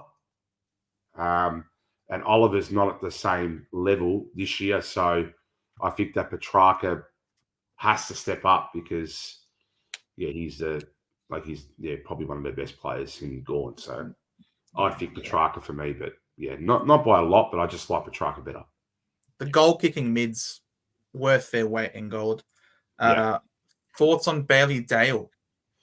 Yeah, it was on Swizzy's one yesterday. Like, I don't mind Bailey Dale. I've always liked him. He does kick the ball a lot, and he could tend to make some bad decisions and turn over the ball a lot, like with Clangers, but he does go for it. Like, he doesn't hold back. He tries to take the game on. No Caleb Daniel is why I think Bailey Dale is a really good shout. Correct. Just for me, my team, my defense is pretty strong. And then I've got Roberts. And then if I want to potentially get Stewardy D6, I don't have a spot for him. Yep.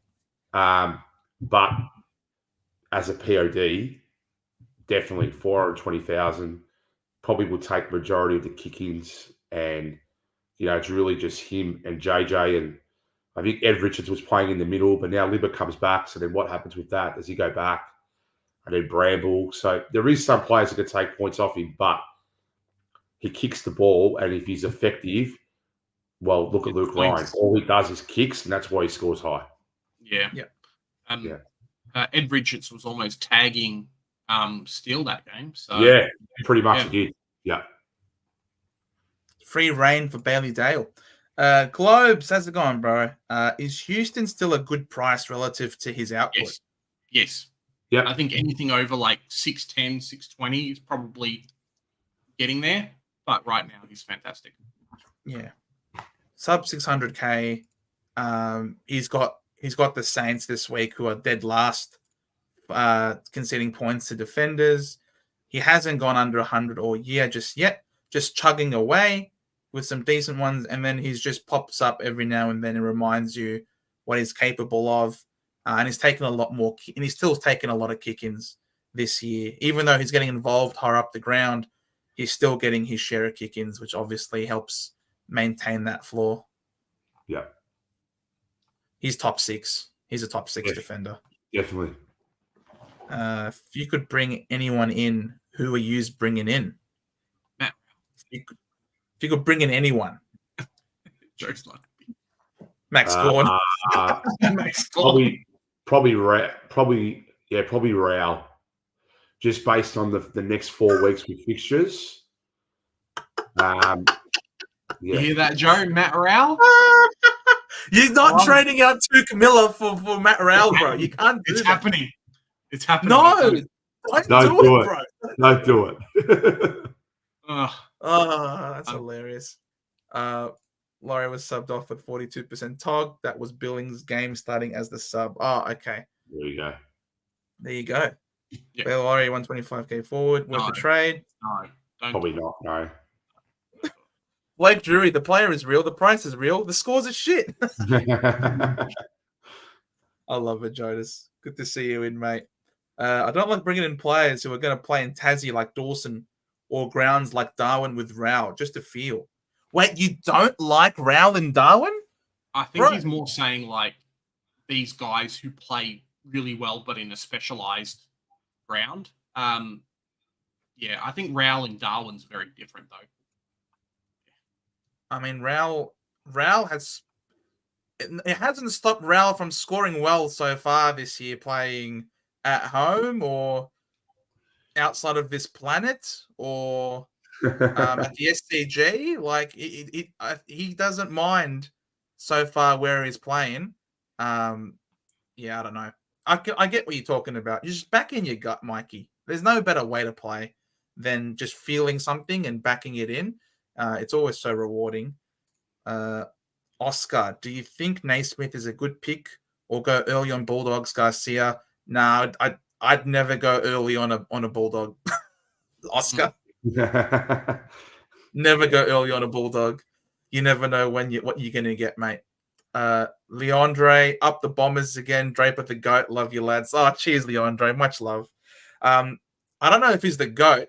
I can definitely say he's the GOAT of trash talk. I don't know what he was thinking, deciding to reenact his diving after the game. That was not smart, but hey, it's we take it and we move on.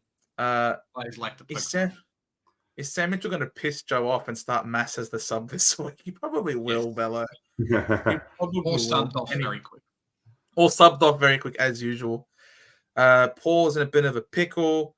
I have Sanders, Clark, Carroll, and Williams with 13K in the bank.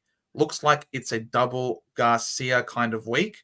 With Williams and Sanders going out, leaves me 393K in the bank. Don't go early on Riley Garcia.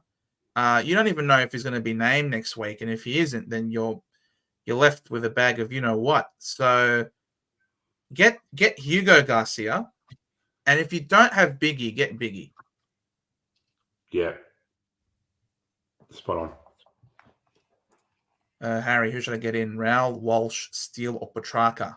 Tough decision. Yeah. It's a tough one, Harry. You can't go wrong with any of those guys, is the thing. I think they're all top 8 caliber, right? You reckon you got Steele still in the top 8, you reckon, Victor? Nah, not for me. Sorry. Oh, nah. There you go. All right, so Steele is number 4 then among those 4 options, and Steele is your last one if he's not a top 8. Steele would be last. I think Raul for the first 4 weeks would be 1. Yep. Just because of the fixtures that they've got. I like Petrarca or Walsh. I can't decide. It'd be even to choose. And I just think with Steele, like, he doesn't kick enough goals. Yeah. Does a lot of handballs. Yep. Doesn't kick it enough. And agreed. Yeah. I don't see, like, for me to put someone as a midfielder, I have to see them to have a ceiling. And I don't see Steele to have a ceiling. I think that he's a consistent 110, 115 average. He might do 125 or 130 if he's got like 10 tackles. But if he doesn't do that, I think that, with those players there that you're saying, I think that he's last in that race between those 3. Yep. And Brad Crouch is going to be back in 3 weeks. And I think Brad Crouch eats into his... I think that what makes Steele so good at the moment is that he's the only real genuine mid they have at the moment. And he's doing all the heavy lifting. I would imagine when Brad Crouch comes in, then there's a bit more points sharing in that midfield then. Correct. And they're starting Hugo in the middle. So it means that they're, definitely lucky to be starting a rookie in the middle. So exactly. Yeah. So I would agree with that. West Coast Eagles rule. I love it. You've changed it to Harley. Very nice, the picture. My season is done, so I'm bringing in Carey, Ablett, and Lockett. Thoughts? Not too bad. Not too bad. I rate it. You can do better. Where's James Hurd? No, I'm just joking. I'm just kidding. Where's Dusty Martin, mate? Reliable Dodo. Would you pick Biggie or Drury? No, go Biggie. Yeah. Biggie. Yeah. Get the big boy. Houston or Walsh? Yeah, I think we've answered that one already. Depends on what you need, where you're lacking. But if you're looking for value, it's hard to go past Walsh. And this week's the toughest week too, because we get DPP. So if DPP didn't happen, Houston might be in a few more people's considerations with Massimo and potentially Zach Williams out. But I know myself. Are you planning on moving Nick Martin back, Victor? Yes, I am. Yeah. So you don't need Houston right now. You can have Closey and then D5. Correct. Yeah. So, Martin will go. Williams will go, and Martin will go to the back. Yeah. Which will, with the team that I've got, it will give me 5 premiums at the back, and then I've got Closey. Yeah. So Williams will go. I'll have 5 premiums at the back, and then I could probably either do a Roberts, and then depending if Jai Clark plays or he doesn't, if hopefully he doesn't, then I could do some loops in the middle. Yep. But yeah, that's why I'm getting rid of Williams, because I just don't need him. And that was because Martin, well, the reason why I brought him in later is because he's got the DPP. So that was the main reason.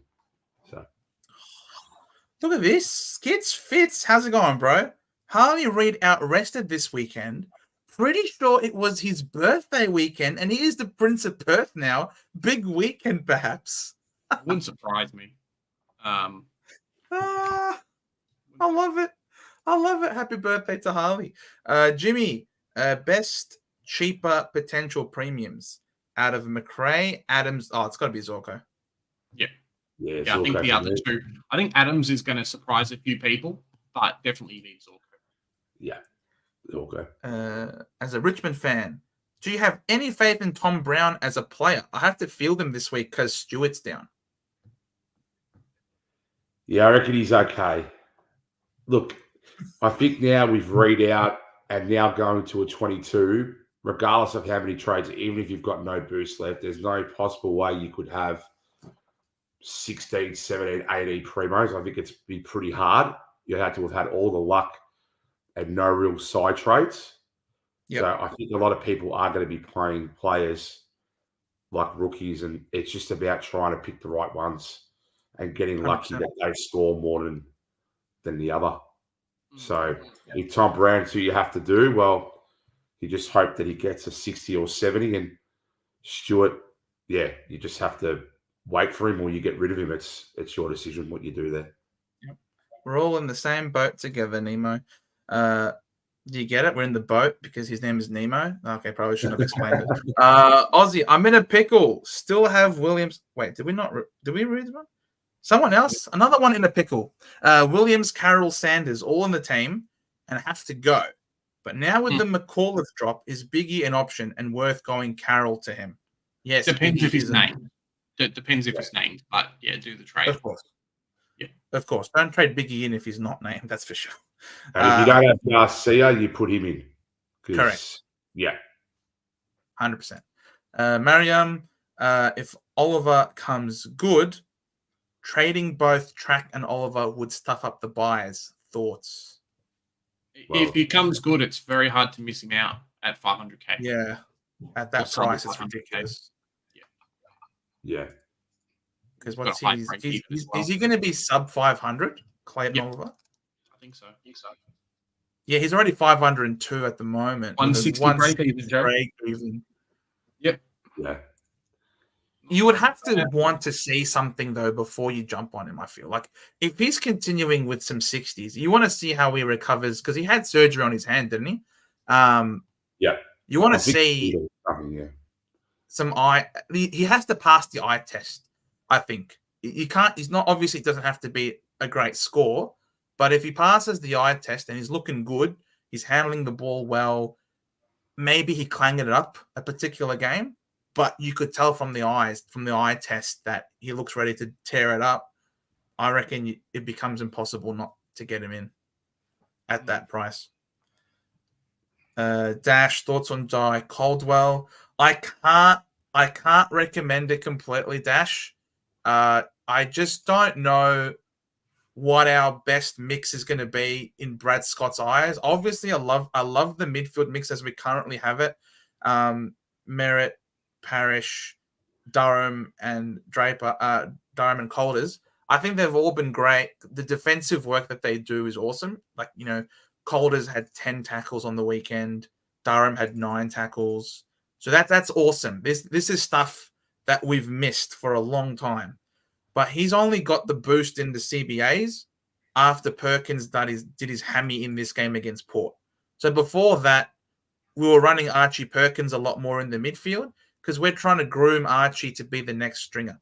And you can see that we're not playing stringer on the ball anywhere near as much as we used to whilst we were playing Archie Perkins. So I don't know. If Archie comes back from that hammy, does he then just go back into the midfield like we were sort of playing him before? I don't know if Setterfield's going to come back and play that defensive-minded midfielder because we know Caldwell's been doing that for us in his absence. So it's too many question marks, Dash. I obviously love what we're doing with him there, but the question becomes, what does the team structure look like moving forward? And for that, I can't in full confidence tell you exactly what it's going to be. I'm just going to be honest with you. And I don't want to tell you that, yes, go for him. And then as soon as Perkins comes back, he loses those CBAs. I don't want to do that to you, Dash.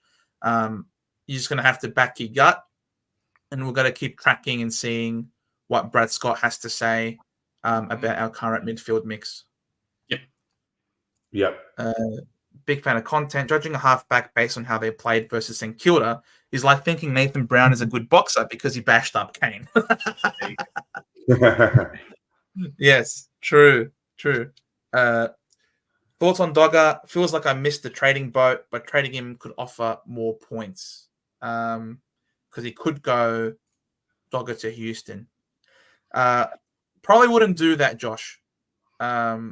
Jackson is a top 6 forward and just sidewaysing to his top 6 defender, especially in a week where Harley Reid is out and the forward line is looking particularly bare this week. I'd probably not do that. Yeah. Oh, spot on. Look at this. Blake probably went to the same primary school as you, apparently, Victor. Blake. Yeah, I went to St. Gerard's in Dandenong. Get out of here. I did too. No, you didn't. I swear to God. How old are you, bro? Dandy North on Gladstone Road. That's where I Yeah, went. man. How old are you? 28, Sorry, coming on 29. I'm 37, so I was. You're obviously not in the same thing, but it's a ridiculous, what a small world. I've never met Yeah. anyone else go to St. Gerard's. What the hell? Yeah, man. I was a Dandy North boy, right? So, yeah. Holy shit, I was in Denver Hills. At which high school you go to? I went out to Salesian Chadston. Oh, sorry. How good are you? No, I went to Lindale. Lindale High. We stay on the same road, mate. It was easy. Dad's like, you go here, you go there. That's it. Nowhere else. Bro, no, I got great mates who went to Lindale. I still talk with them today, mate. Yeah. From what I could tell, mate, that place popped off. We were lucky, man. It was obviously Italian background, a WOG. Yeah. There was a lot of WOGs at Lindale High. So yeah, a lot of the Serb community was there. Probably at least 70% were Serb. Yeah, and we were very lucky and fortunate with that school being like a public high school. I think we're very, very lucky. So Salesian Chadston, it was obviously next to Oakley, so I had all the Greeks. I had all the Opoluses in my year level. Much love to the Greeks. I'm Middle Eastern. I'll just leave it at that. Dacos gonna have the Anzac medal around his neck again. All right, Vin. We'll see. Rouse still has North and West Coast twice this year, like Merit Run last year. That's another bonus that Raul has. You're right. Michael, with Raul, how many inside mids have gone big?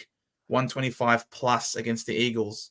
Heaney, if he counts, and Tom Green. So you're saying that the Eagles have been good at restricting inside mids. Yeah, but no Harley Reid this week. No Harley Reid, no West Coast. I think is the moral of the story here, Michael. Anthony, need some advice. Is it worth boosting to trade Williams, Sanders, and Carroll out? Yes. Great trades, Anthony. You get two primos and like a Garcia, I would do it. These are great trades, I think. He's gone 2 bubble boys and a top 8 in Walsh. That's great. Yeah, I think they're good. Like with Sanders, you don't know how much game time he's going to get. Yep. Carroll, we don't know if he'll come back, especially with Chera not far away. And like I said, Zach Williams, I think there's probably other rookies that you can play ahead of him, like Roberts, or you can be confident playing Roberts ahead of him. 100%. Yeah. Brody, hold Tom Stewart? Yes, I think. Yeah. He's going to be a top. He's top 6. Yeah.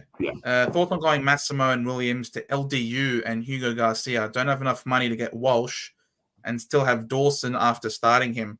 Kudos to you. I wouldn't be touching for holding on to him. I'm not touching LDU. I would not advise to do that. Yeah, not LDU for me either. No. I'd rather get Oliver in this week than get LDU in. Like how much is LDU? 510, 508, I think, around that, right? Luke. That price point where it's like, yeah. What do? You take it 516, yeah, okay. Get like Jack McRae or get someone else instead. Don't get LDU. Very hard for that. He still has the CBAs though. It's not like he does. Like the role is still there. He's still getting 80, 85. Like this is ridiculous. Yeah. Like he's getting more CBAs than the freaking Ruckman is. But how is he not scoring? Because he doesn't want to score. Just I don't understand. Like this has been one of the biggest conundrums this season. Yeah. I know some people here in our little community have been saying that he's not playing that super heavy contested type of game. He's playing almost more as an outside mid. Has he lost weight over the preseason? Like, it's not like the scores have been particularly bad. I mean, he started off with a 121 and a 105. He had a shit one here, 67. Yes. He then played against Brisbane, who hadn't got a win yet. So Brisbane were under immense pressure to win this game at Norwood, and they went ballistic. And then you played Geelong at GMHBA where you got torched again. And then he's gone at 101 against Jai Newcomb in the midfield there. So like it's not like he's giving you 50s. He's definitely giving you better scores than Dawson did earlier in the season. And that role is still there.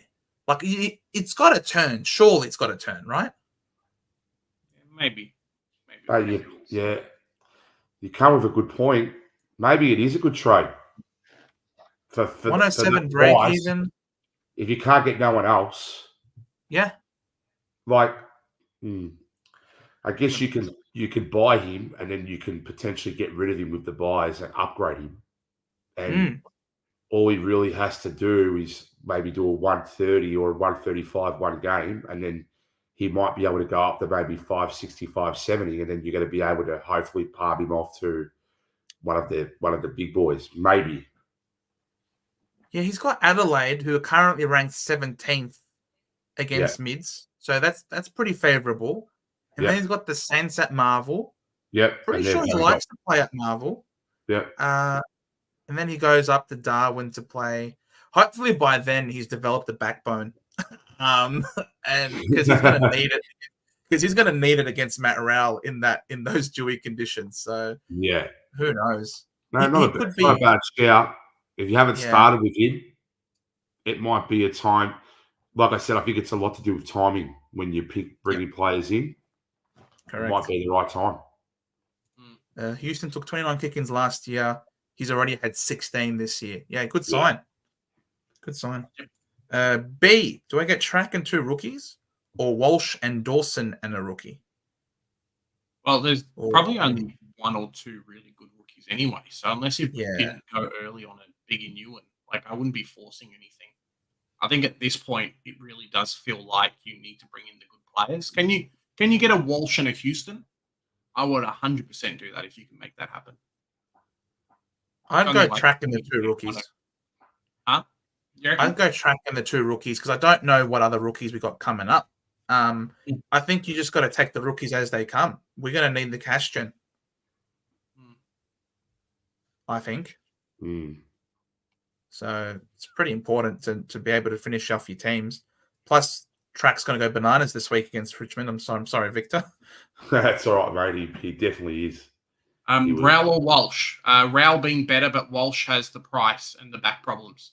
I can't decide, but whichever one I pick will go the wrong way. Please don't pick the one that I want to pick then. Rowell feels just like the top player, right? I mean, he's currently ranked 1 or 2 in the league for midfielders at the moment. So, yeah, just seems really, really, really good. His run's insane, those next 4.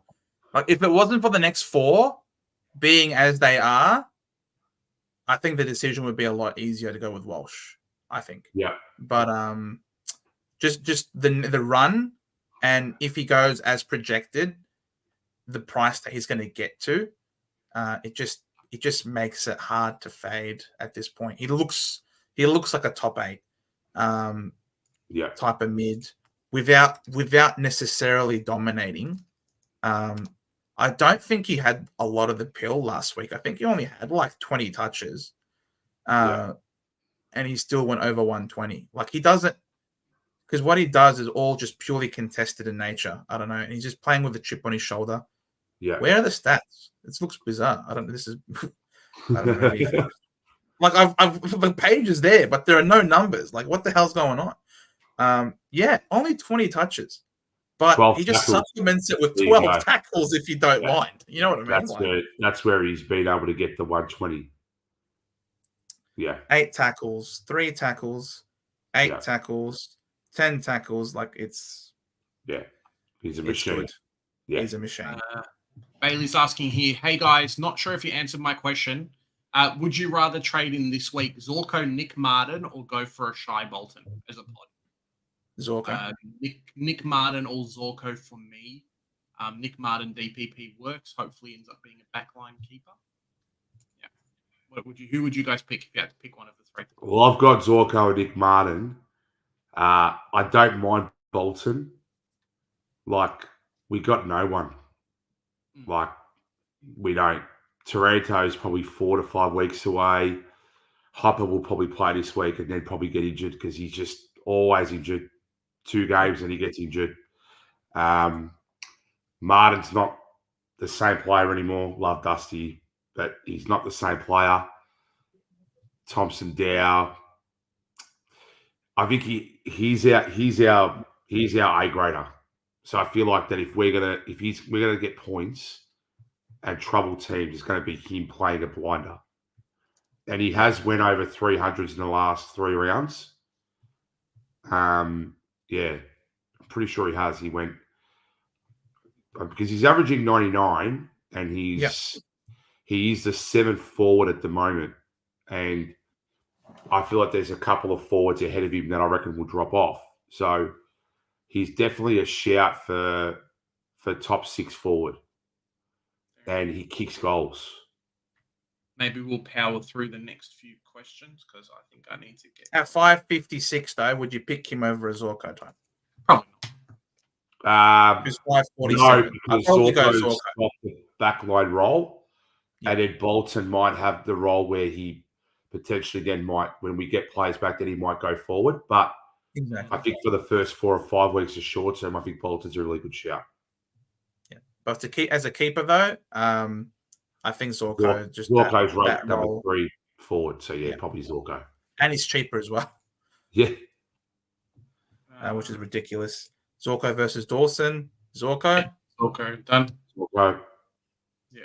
Is Tunstall an option? Yes, he is. If you don't like the other ones, you don't rate their job security. But we seem to be okay, pretty confident on Biggie holding his spot in the team, which means you can go with him.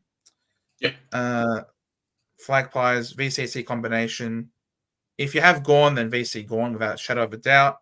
And then if you have a Gold Coast player, you can go there. Nakos against the Bombers. We don't tag anyone off half back, so Nakos could do really well against the Bombers on Anzac Day. Yeah. I would probably go there. I'm bringing in Biggie and Riley Garcia as my rookies because if Naismith is named next week, then I will need to get him in and miss out on the other Garcia. Yeah, that is what can happen, but then you're going early on one, and then you're not sure that Naismith is going to get picked, and then he might not get picked. Yeah. I think as well at the moment, it's really important to make sure you don't have any dead rookies and get that cash gen going over the next few weeks. Like, you could end up with so many guys that just aren't playing and aren't doing very well. And cool, when we try and upgrade the rest of our teams, we've got no one. So I'd almost be prioritizing the rookies because the primos are fluctuating. Like some losing 40K, some losing a knot. You've got guys up and down, things like that. So more important, keep getting the rookies in, boosting up your team value than anything else at the moment, really. If Tom Green has a stinker next week, do we still hold? I'm still holding, Harry. I'm not in a position to luxury trade out underperforming premiums. At least until the buys. Then at least to the buys. Yep. Yeah. There are a lot of pickle ricks. We can't calm it down. You said it, Paul. It's pronounced B Lakey. Okay, no worries. Hectic Lebo, how are you, Habibi? You go there. Ask Miss Garofalo about me. She'll tell you. I'm a star. Don't you worry about me.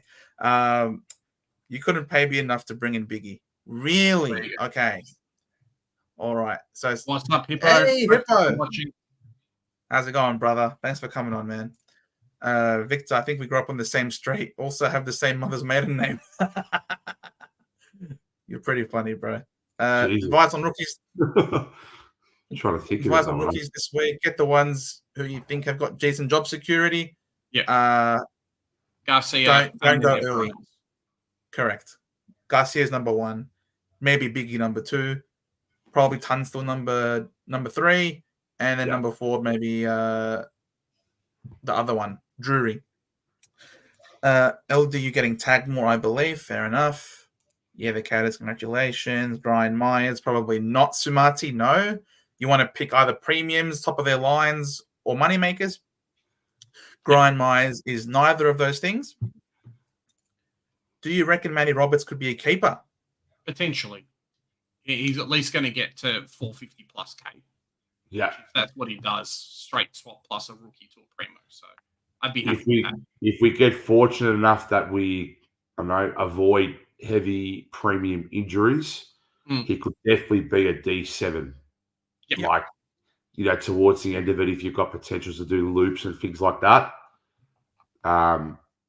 he could be a D7. Just depends if he keeps having the same role. Yep. Yeah. Oliver had 35 touches in the first couple of games and was looking good, but the tog wasn't there. It wasn't until his hand injury he started to struggle. Yeah, so we'll see how he goes now that the injury is going to be hopefully gone after that surgery. And if he looks good, snap him up. Sanders, Horn Francis, and Fife to Walsh, Track, Garcia. Solid trades. Iffy with Track and his break even. Tempted to go maybe Rowell instead. Yeah, I like those trades now because JHF hasn't got forward status, which people brought him in for that. Five still, he's potentially could be a top 6 in the forward line. He can turn it around. Like he's averaging 80 now. Or I think it was 80. I think I checked it was 80. 85.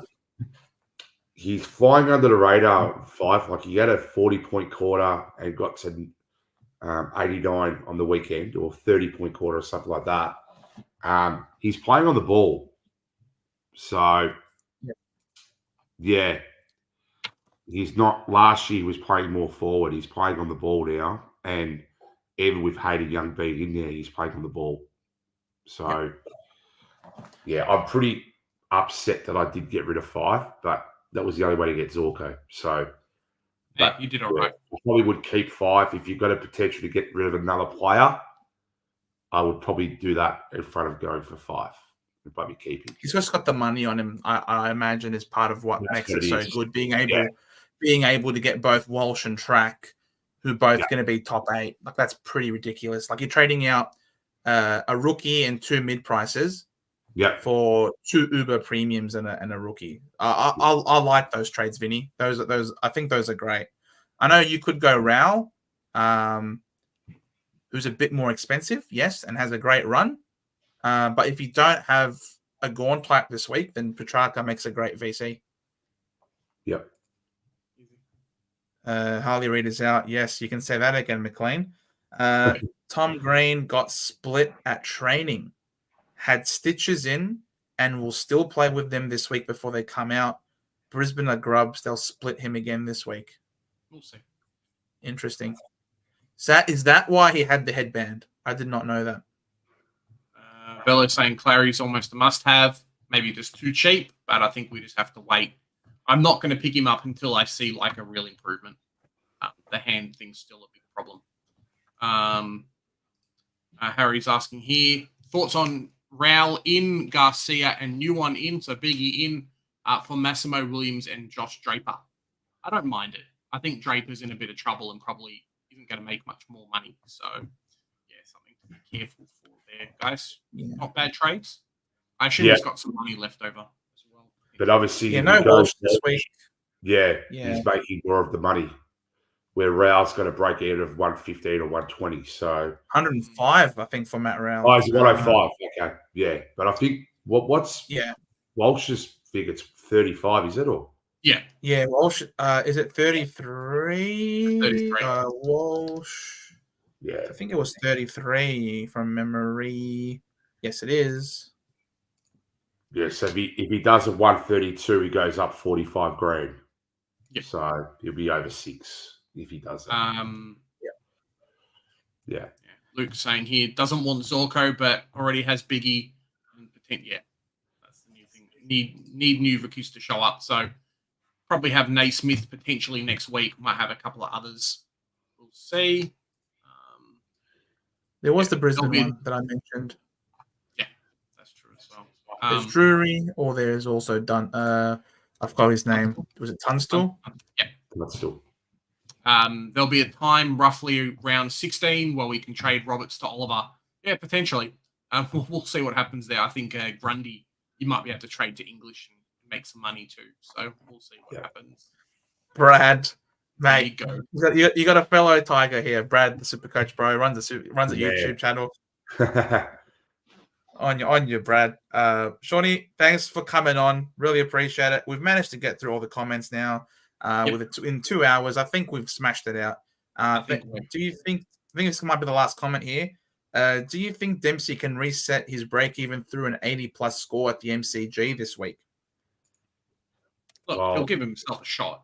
I've got him on Depends on field, the so role. I'll have an 80 if that happens. Yeah, these ones that like to have that break even of like 50 or 60, they need to have like 100 or a 90 to start to then generate cash again. Yep. Some games he's pretty he's in good positions. He's a smart footballer. He makes good decisions, but he just hasn't really been kicking enough goals in the last 2 or 3 weeks. And he's been he's been more like the lead player. It's not great. No, it's not. But it's just which one will get the 100. Like Sanders, if he plays, he could do 100 this week, and then what's going to happen? He's got DPP as a forward, and then he's going to start to make money. But you can't keep him based on his role and Bevo. But with Dempsey, he plays, but he might be in the wrong position to score something like that, maybe. Marks on the weekend. Yeah. The conditions were horrific in that game. Were. They were playing in torrential rain, no marks, 31% disposal efficiency, missed 2 shots on goal. What could have been if he kicked straight, for example. You know what I mean? So and he scored a 53. Yeah, exactly. He's 31%. He's capable. He's capable. He could score 80+ this week. I forgot who Geelong are playing. Geelong are playing Carlton at the MCG. So that will be an interesting matchup. I think Carlton are pretty light on in defense now with those injuries in the back line. No Sard and stuff, who might be good matchups for him. So he could go 80. If he does, it will be very impressive. Who's he gone 80 against in the past? Dogs at home, Saints at home, Hawthorn, Western Bulldogs, and Dogs. Yep. Maybe. It's possible. It's possible. I guess we might call it there. Thank you very much, Victor, for jumping on. Obviously, I don't know if you're expecting to chat as long as we were chatting today, but I'm pretty sure the fans who've been watching has really got some insights and got some good information from you today. So congratulations on the rank. Thank you very much for coming on. Mate, thank you for having me. It's been 2 hours. Well, it's been a big session, but we got through a lot. So thanks, boys, for having me on. I really appreciate it. So it was awesome. Look, time flies when you're having fun, and we do our best to try to keep it fun. Obviously, some people can find it more fun than others, especially when they own Max Gawn, for example, and when they have a great rank. But it was an absolute pleasure to have you on. Thank you so much for accepting to come on. And as you can see, all the people in here were really appreciative of you coming on and sharing your time with us. Got any thoughts of potentially giving weekly updates in video format, mate? Yes, there is. One of my best mates, Dean. I don't know if you're on now. You're probably in bed, but we obviously play a lot of FPL at Supercoach, and Dean is flying. He's ranked 177th out of 10 million, and he's ranked 3rd in Australia. I'm ranked 24,000 out of 10 million in EPL, and then obviously with Supercoach, I'm ranked 1. And he's ranked 1,700. So we thought that there's no EPL and Supercoach together. Mm-hmm. So we think that it could be something. Yes. So it's like if I keep my rank, maybe people will want to follow us. So I don't know how it's going to go. But hopefully the last 2 days, a few people have liked me on through Swizzers and yours. And there you go. Someone's ranked 2,000 FPL.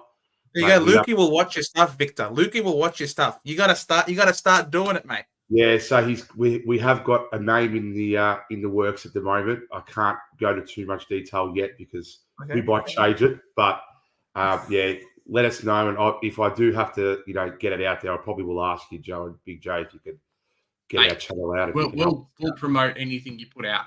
So I really appreciate it, boys. Thank you, mate, and thanks for having me on again. And yeah, cool. Go Tigers. Thanks very much for the 100-odd people that have been basically watching for the whole night. It's been fantastic. Wow.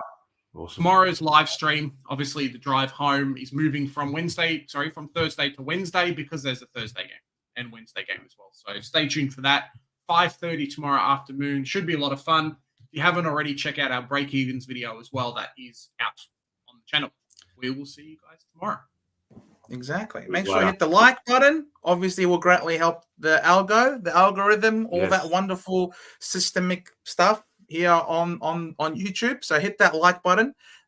Subscribe if you're new. Keep an eye on everything that Victor's going to be posting and stuff, and anything. And we'll obviously share anything that he sends our way in relation to the new channel. And make sure also that you hit that notification bell to not miss out on any of the videos or streams that we regularly pump out on a regular basis. You might end up seeing me drunk as well as fingers crossed. I'll get him to do a video review of the see how it goes. Good. Thank you guys so much. Victor, once again, thank you. And to everyone. Ciao. Awesome. Thank you, boys. Bye-bye. Bye-bye.